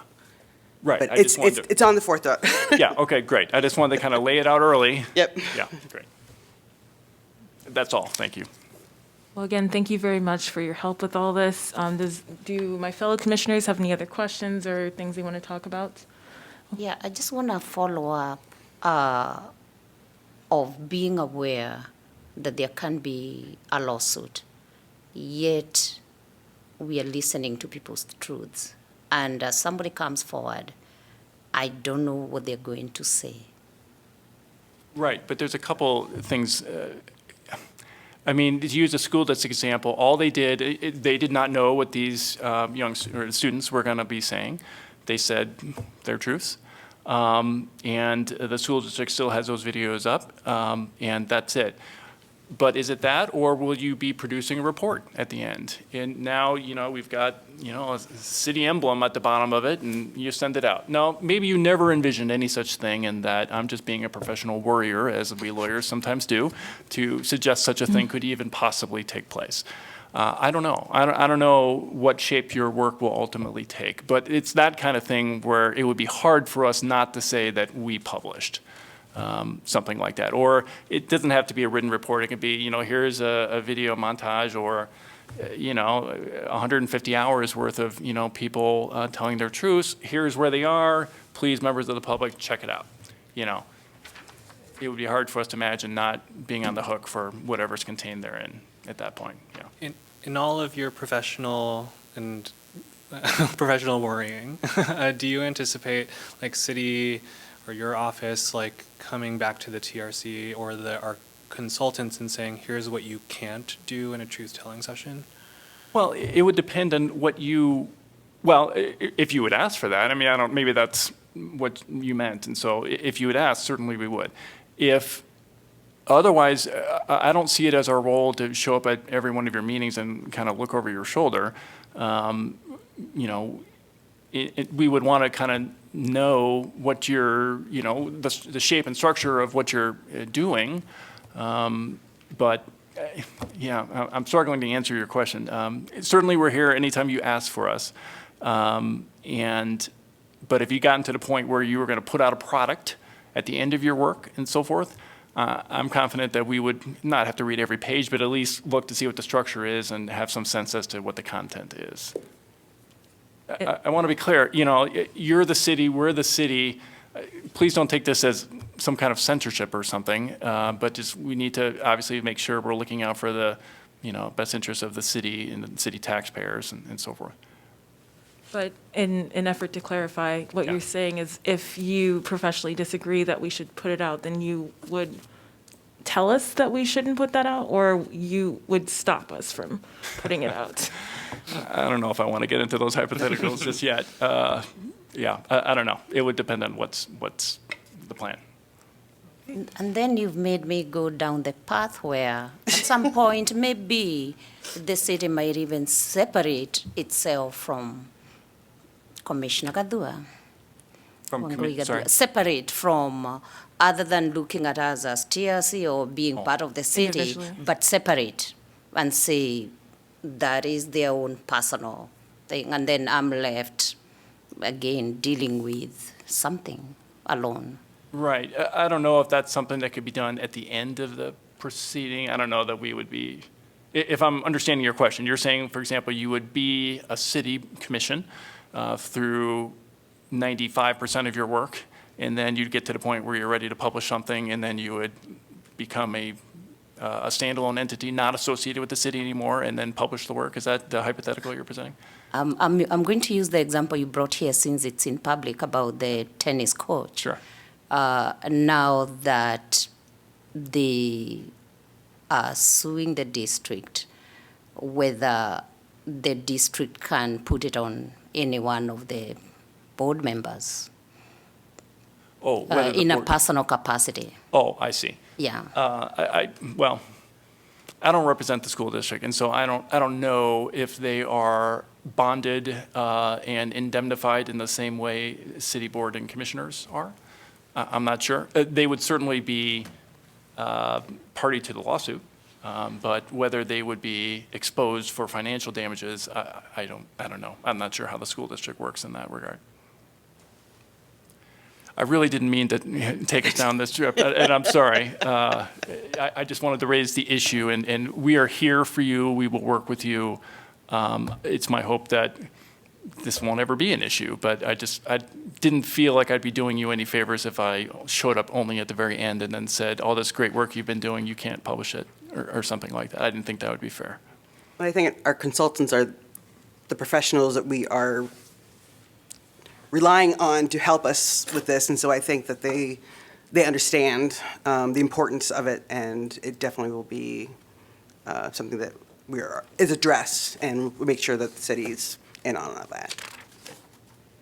The last thing that I just kind of want to sort of say about this agenda item is, I think as, complicated as these conversations have been so far, and up until this point, I think that it's a good reminder, that we're trying to invent a new process. We're a unique commission in the way that we're associated or a part of the city. And so I just want to hold space for even a lot of the sort of the discontent that Commissioner Harris expressed earlier. I think that it's appropriate for us to hold that, and also for us to come down and say and this is the stuff that we have to figure out in order for us to do the work, right?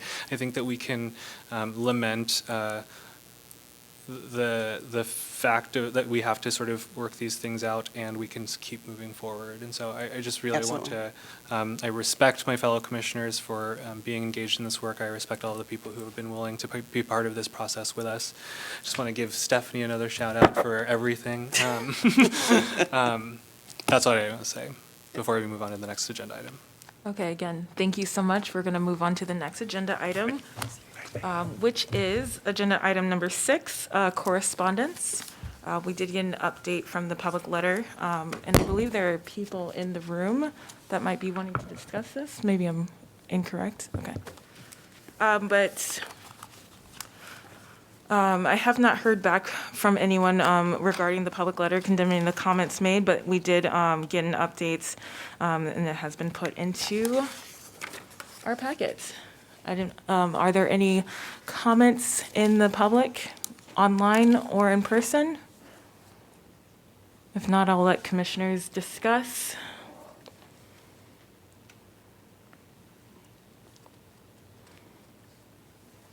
If there are no discussion for this agenda item, I will move to the next agenda item. Okay. The next one is the update on the Iowa City Community School District performance incident. I will let Marie from Commissioner Krebs go ahead and fill us in. Commissioner Krebs here. So, put together a great document that I did not bring, so I'm doing great so far. So, I was part of the equity committee's meeting last night. Some of the things that they are doing, they're adding more information to their equity toolkit, some do's and don'ts, and ways to approach, the curriculum. So they're offering that guidance. The book, they were not able to mandate because of, I think it was House File 802. And I kind of wanted to look into that a little bit, but I didn't have time because this was just last night. And then they want to do some professional development with the, with the teaching staff, et cetera, in the schools. I was hearing a lot of information from Laura Gray. She seemed like she had a lot a lot of good information, and extended the offer for me to reach out to her, so I will. Because I asked her specifically, like, what does this professional development look like? Is it just like 2 hours of some info? And it sounds like she's interested, she's interested in like more of a series approach, rather than just kind of that, she called it the one and done. She prefers a series approach, which I thought was good. And she expressed that she would like to work with some Indigenous folks who might be able to help with that. So looking into finding someone to assist in implementing the professional development. I think that was all that I have so far. So I will keep everyone updated on what else I find out. Thank you for that update. What was the House file number again? 802. Awesome. Is there anything else, any other updates or discussion that we'd like to have around this agenda item? I would like to speak to that briefly, if that's okay. Yeah, of course. Just House File 802 shouldn't prevent them from using that book, actually. House File 802 is a really loose bill, if you will. Like, it doesn't really have much teeth in it. So, like, I don't know why they couldn't use it, because it's not making a race feel bad. So I think we should revisit that for sure. Yeah, I wanted to look into that too. Yeah, and I'm just asking maybe if okay, so this right here is a perfect example of how the TRC can help with issues like this, because like this is literally like, government legislation and, the powers that be oppressing people, right? So like the House File 802 is the critical race theory bill. I don't know if everybody here knows that. It's the like Iowa was one of the 18 states that has banned what the right are calling critical race theory, but it's actually not that. It's diversity, equity, and inclusion. Like I'm actually, like, Marie and I haven't had a chance to connect yet since she's been at the meeting, so I'm actually quite concerned about this. And like, this is what I'm proposing, I guess, like that the TRC really investigate this, and back us up that like we probably should be able, the school district should be able to purchase this, and that, the city go to bat for us, honestly. Because I know like there are people fighting this. There are, counties and cities and other parts of the country that have been fighting their state at this level. So I want to clarify also. So they're providing the book and all of the in the schools, but they couldn't mandate it as like teaching material. Does that make sense? And again, not to discredit what you're saying at all, because I agree. Oh no, they are. Also, they are getting the book then. Yes. They will provide the book. They can't mandate, that teachers are teaching from the book, or mandate. Well, that's cool at least. I mean, sorry if I wasn't very clear about that. Also, I know you sent me an email. I haven't even read it yet, so that's my bad. I've literally been. Well, it just happened last night, so yeah.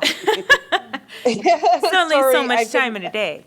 No, I have a grant, and I had to get, I don't know if everybody here knows this, I just want everybody to laugh a little bit. Chastity knows this. I had to get off between 7:15 and 7:35 for a quick 20-minute meeting, and then hop back on. So that's how bad it's been. But yeah, no, this is great. Okay, I'm happy to hear that, and I'm happy to hear the school board is like kind of standing up to that, CRT issue, because I know it's been scaring a lot of folks away from doing, what's right. And so, yay. Okay. I mean, I know they can't mandate folks, but also, whatever. Sorry, I didn't mean to interrupt. No, go ahead. So I asked Laura about, like curriculum and what teachers teach, if it's set and things of that nature, because I wanted to know. I'm concerned with whitewashing of our curriculum. And she mentioned a woman named Carmen that she thought would be good to loop into the meeting. because she is, I think that like the executive over curriculum. Sorry, I had all of this laid out in my document. So I think it sounds pretty positive, and then she'll be able to give us more information and clarification on what they're able to teach or what the, things of that nature in the schools. Yeah, and sorry to sort of just diverge just a touch, but we're still on the same topic. This brings something to mind just now that maybe the TRC can also work on while we wait endlessly to get money to do these things. It's that like when you talk about mandated curriculum, like right now, like teachers can still teach about like Columbus, right? They can still teach about that really racist stuff if they really choose to, and that's really unfortunate. But this reminds me that maybe the TRC needs to also consider, and I'll just talk about this in another time, but like also consider talking to the city about how we can abolish Columbus Day and not just like uplift Indigenous Peoples Day. So that's a whole other thing. But anyways, I just want to put that out there to get people's wheels turning, and we'll talk about it another time because I know I'm not technically allowed to. So, but thank you. Thank you, Commissioner Novus. That's a good thing to point out, and I'll put that, I'll take that note down and we'll talk about it later. So I think we have discussed everything. I guess, is there anything else, Commissioner Krebs and Novus, that we as a commission can do now, or are we still just waiting? Before that, I just have a question for you, Commissioner Mari. I heard you mention about indigenous people being involved. I didn't really catch. What does that mean? Yeah, so they want to do some professional development and working with, our people who are working in the schools, teachers and administration, et cetera. But they do want that input from indigenous people. They want, people to come in and assist them with rolling that, that professional development out. To go to the experts. Yeah, and I'm Exactly. also hoping in a paid capacity, not in a voluntary capacity to people who are on the clock and being paid, yet good point. providing expertise for free. Yeah, I just wanted to put that out there, and also being on the lookout for that. I appreciate Yeah, that. thank you. Be consistent with how it's done with anybody else that they come in for their professional development. Yep, you are absolutely correct. Thank you. Can either of you think of any other ways that we can be helpful as you all go through this process? I can't think of anything right now. I really appreciate everyone who, who's come to the meetings or even just ask questions, showing support. That, to me, is very helpful. And then once we have action steps or if we need assistance, we'll definitely reach out and bring it to the attention of the commission. Sounds good. We will now move on to agenda item number, where am I at? I would like to skip agenda item number 8 unless there's anyone that would like to discuss it, is discussing the book. I unfortunately have not had a chance to read it, last parts. And Mohammed, would you like to discuss it? Not really discuss, just say that now that I'm really diving into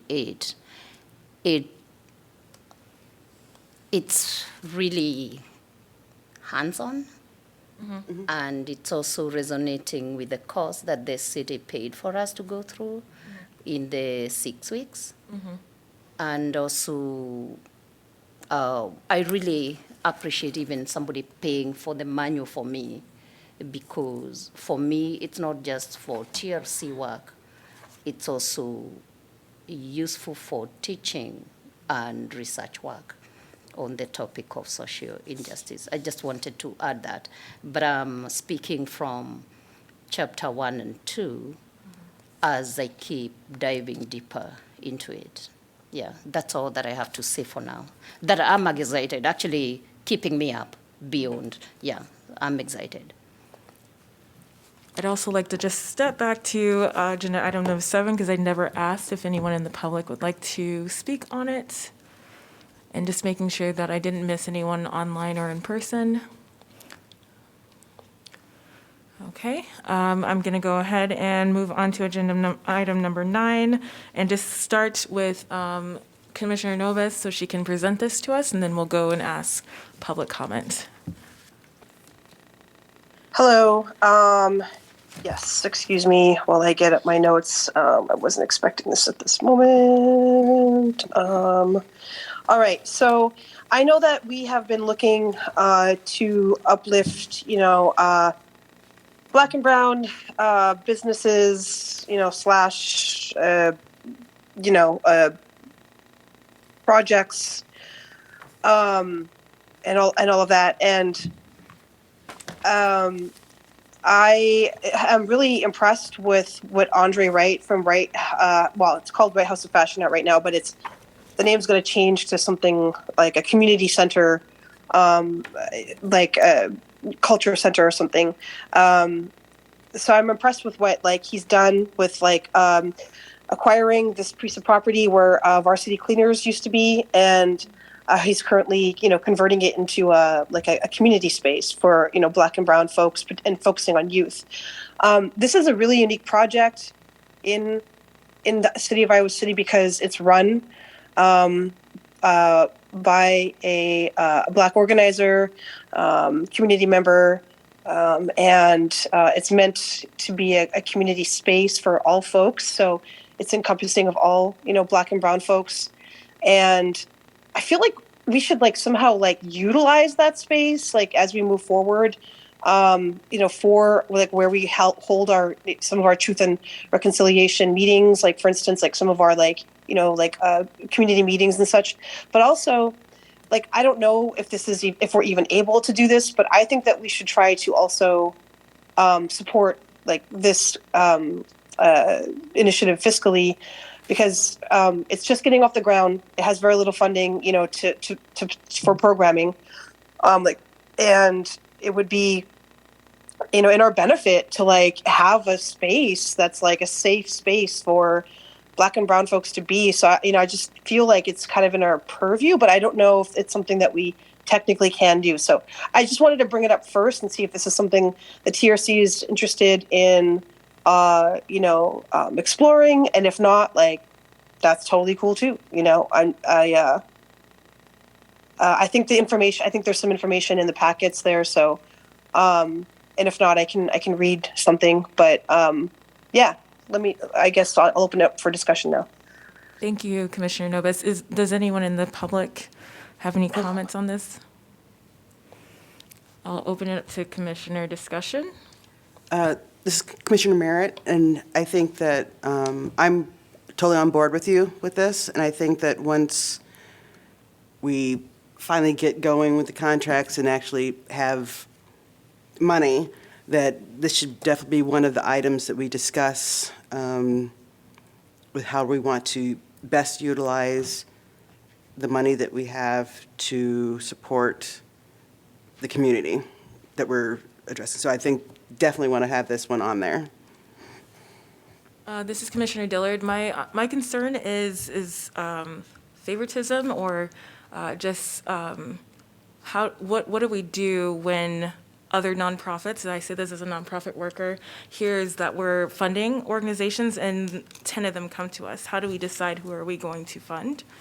There are processes usually for grants like this, and if we're going to do something like this, which I'm not against, I think there should be a process for that, similar to what the Human Rights Commission does.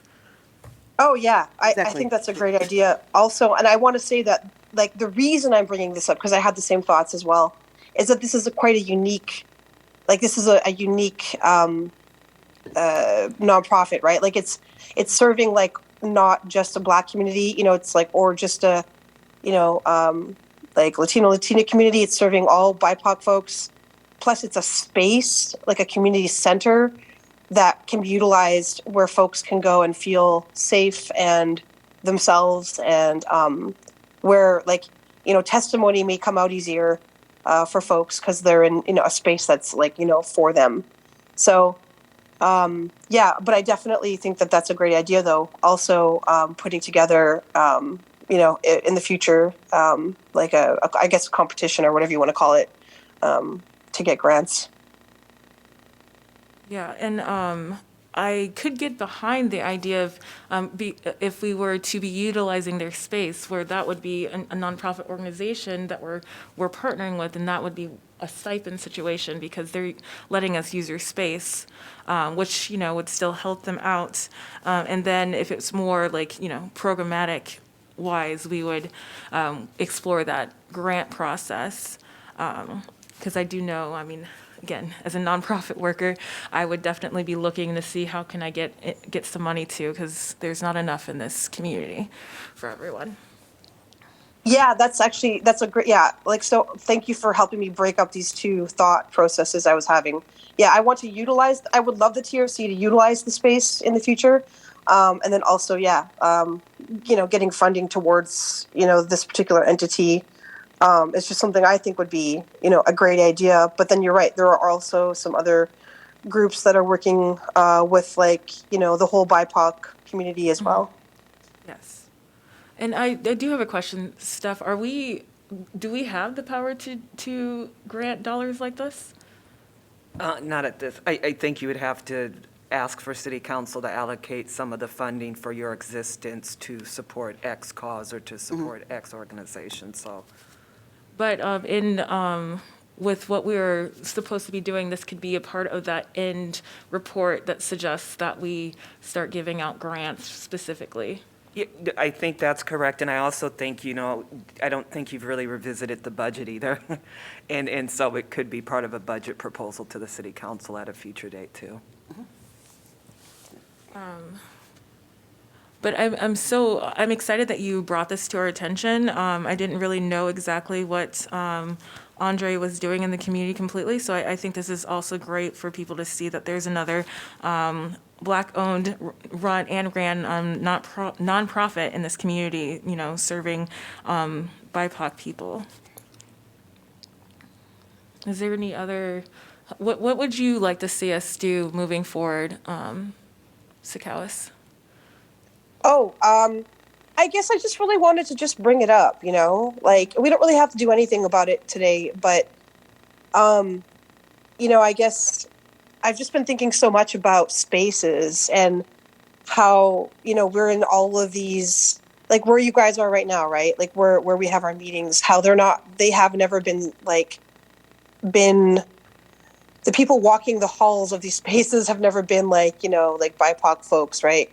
And how, I feel like if we're going to be doing testimony, which I've been involved in truth and reconciliation processes, and believe me, like they can just get so hard.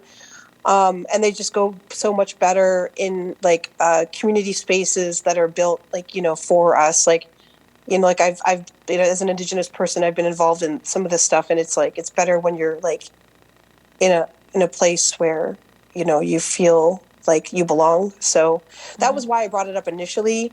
And then I realized as well that like basically what he's doing, like trying to put together all this programming for BIPOC youth across the board is like we're trying to provide, more opportunities. And so because it's like, it's not just focused on one particular group of folks, it feels like it would be a great I guess I don't know what you want to call it, program for us to support fiscally as well. But yeah, so I mean, right now, like I said, there's I brought it up. It's on record, so we can come back to it at some other point. And I Thanks think. for. Sorry. Go on. Want to say something? Okay. Sagalis, thanks for bringing this to our attention. I think that, like, again, we just have, I think, a lot of exciting opportunities and like visions of what we can do as a commission, the types of recommendations that we can make at the end of the work that we're doing, both like in creating specific funds that can fund innovative programs that support BIPOC students like this, or whether this commission later decides that better use of city's money is in reparations and kind of deciding what that would look like. I think We have a lot of work ahead of us in order to kind of decide how we think money should be spent with regard to the things that we're investigating. I think this gives me a vision of, the type of work that community members are doing so that we could keep this in mind as we're formulating and as we're going through our process.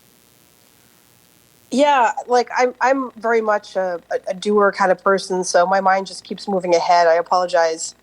I know we're stuck in this never-ending, feels like a nightmare of a process to get this budget passed. But I'm just looking ahead, and I'm thinking about all these things we could do, and thinking of all these people we can partner with, and that's why I wanted to mention this, just because it's been very inspiring to me to see what he's doing, and I just feel like it would be like a win-win to use the space for our work. Absolutely. And I was thinking when we were talking about our web presence for the TRC and basically getting the word out to the community, it's, hey, guess what? This is here, and I think that's something, it's not necessarily a financial contribution, but it is something that getting the word out that we can be posting this on our site kind of thing. So this is the kind of thing that I'm hoping that we can do. This is, I think it's achievable. I also think it's really important for us to have a safe space, like you said, for people to go. I think that's a really valid point. Absolutely. Any other thoughts? Okay, well, we're going to move on to agenda item number 10, which is announcements. And up first, I'm going to go to Stephanie. No, I don't have any announcements, but thank you. Thank you. Anyone else? I have some, I hope this counts as being okay to say, but I attended, yesterday, the youth did a walkout from the schools. And it sounds like there's a ton of legislation that's being brought forth to harm our LGBTQ community. So I just wanted to bring attention to that. I believe there was 21 pieces of legislation.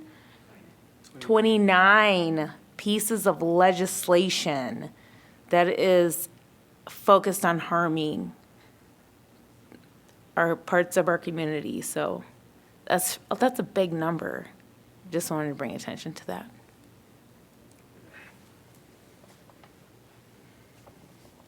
I just wanted to say my organization is going to be doing a Women's History Mixer on March 24th from 6 to 8 p.m. at our Pheasant Ridge Neighborhood Center. It's part of our trying to reactivate the neighborhood and get people back together, after the height of the pandemic. So would love to see anyone out there and to join us.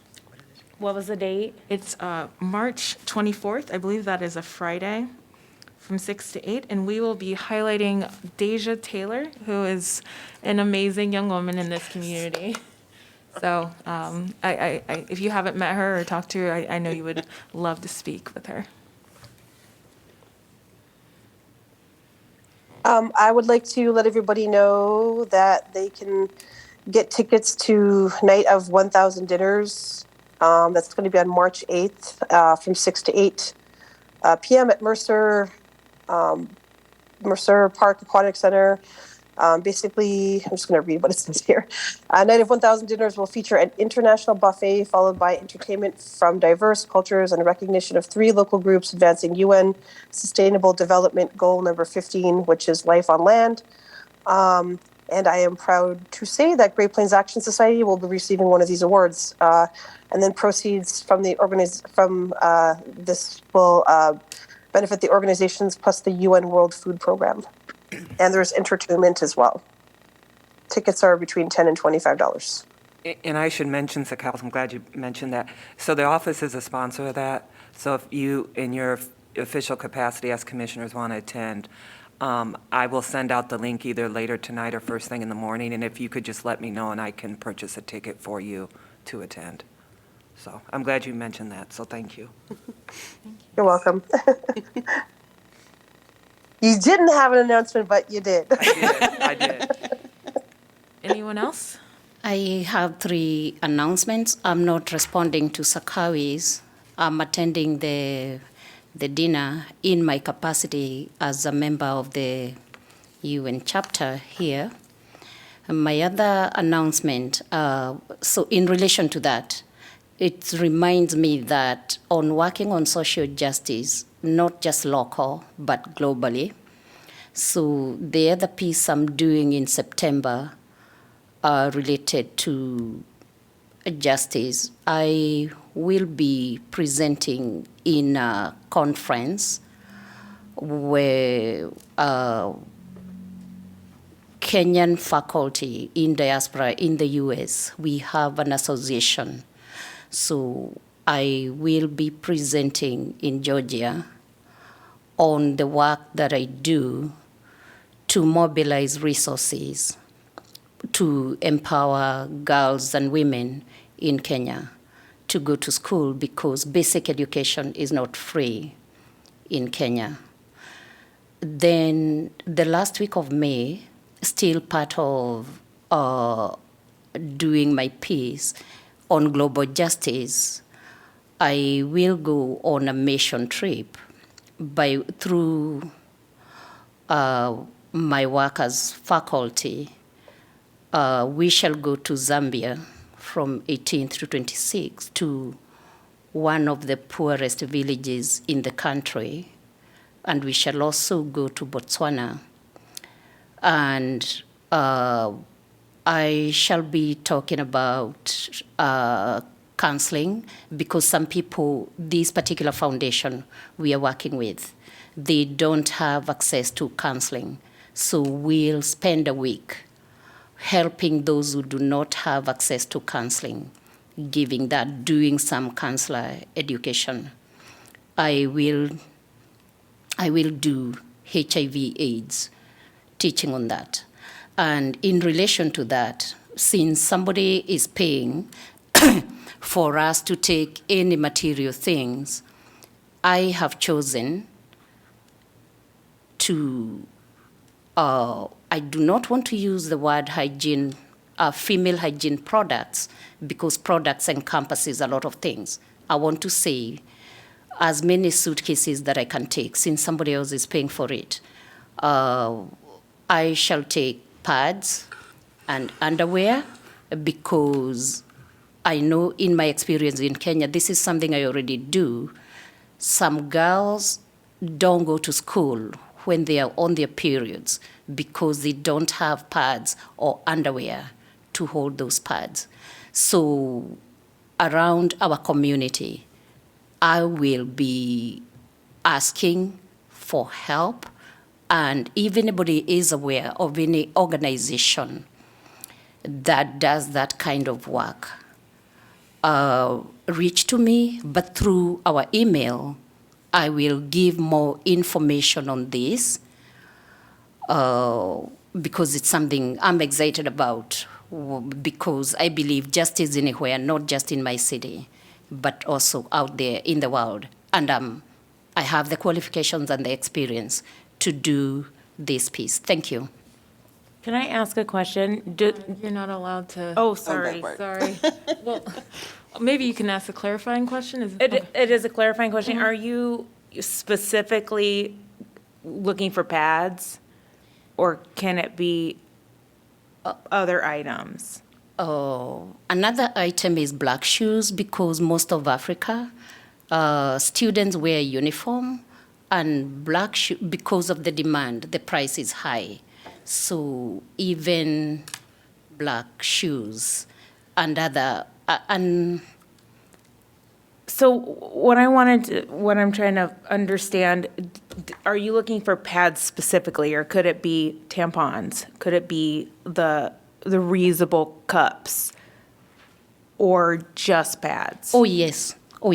All those are the products too. Okay, so all, Yeah, okay. hygiene products, female hygiene products too. Okay. Yeah, Thank you. especially reusable. Thank you for reminding me that.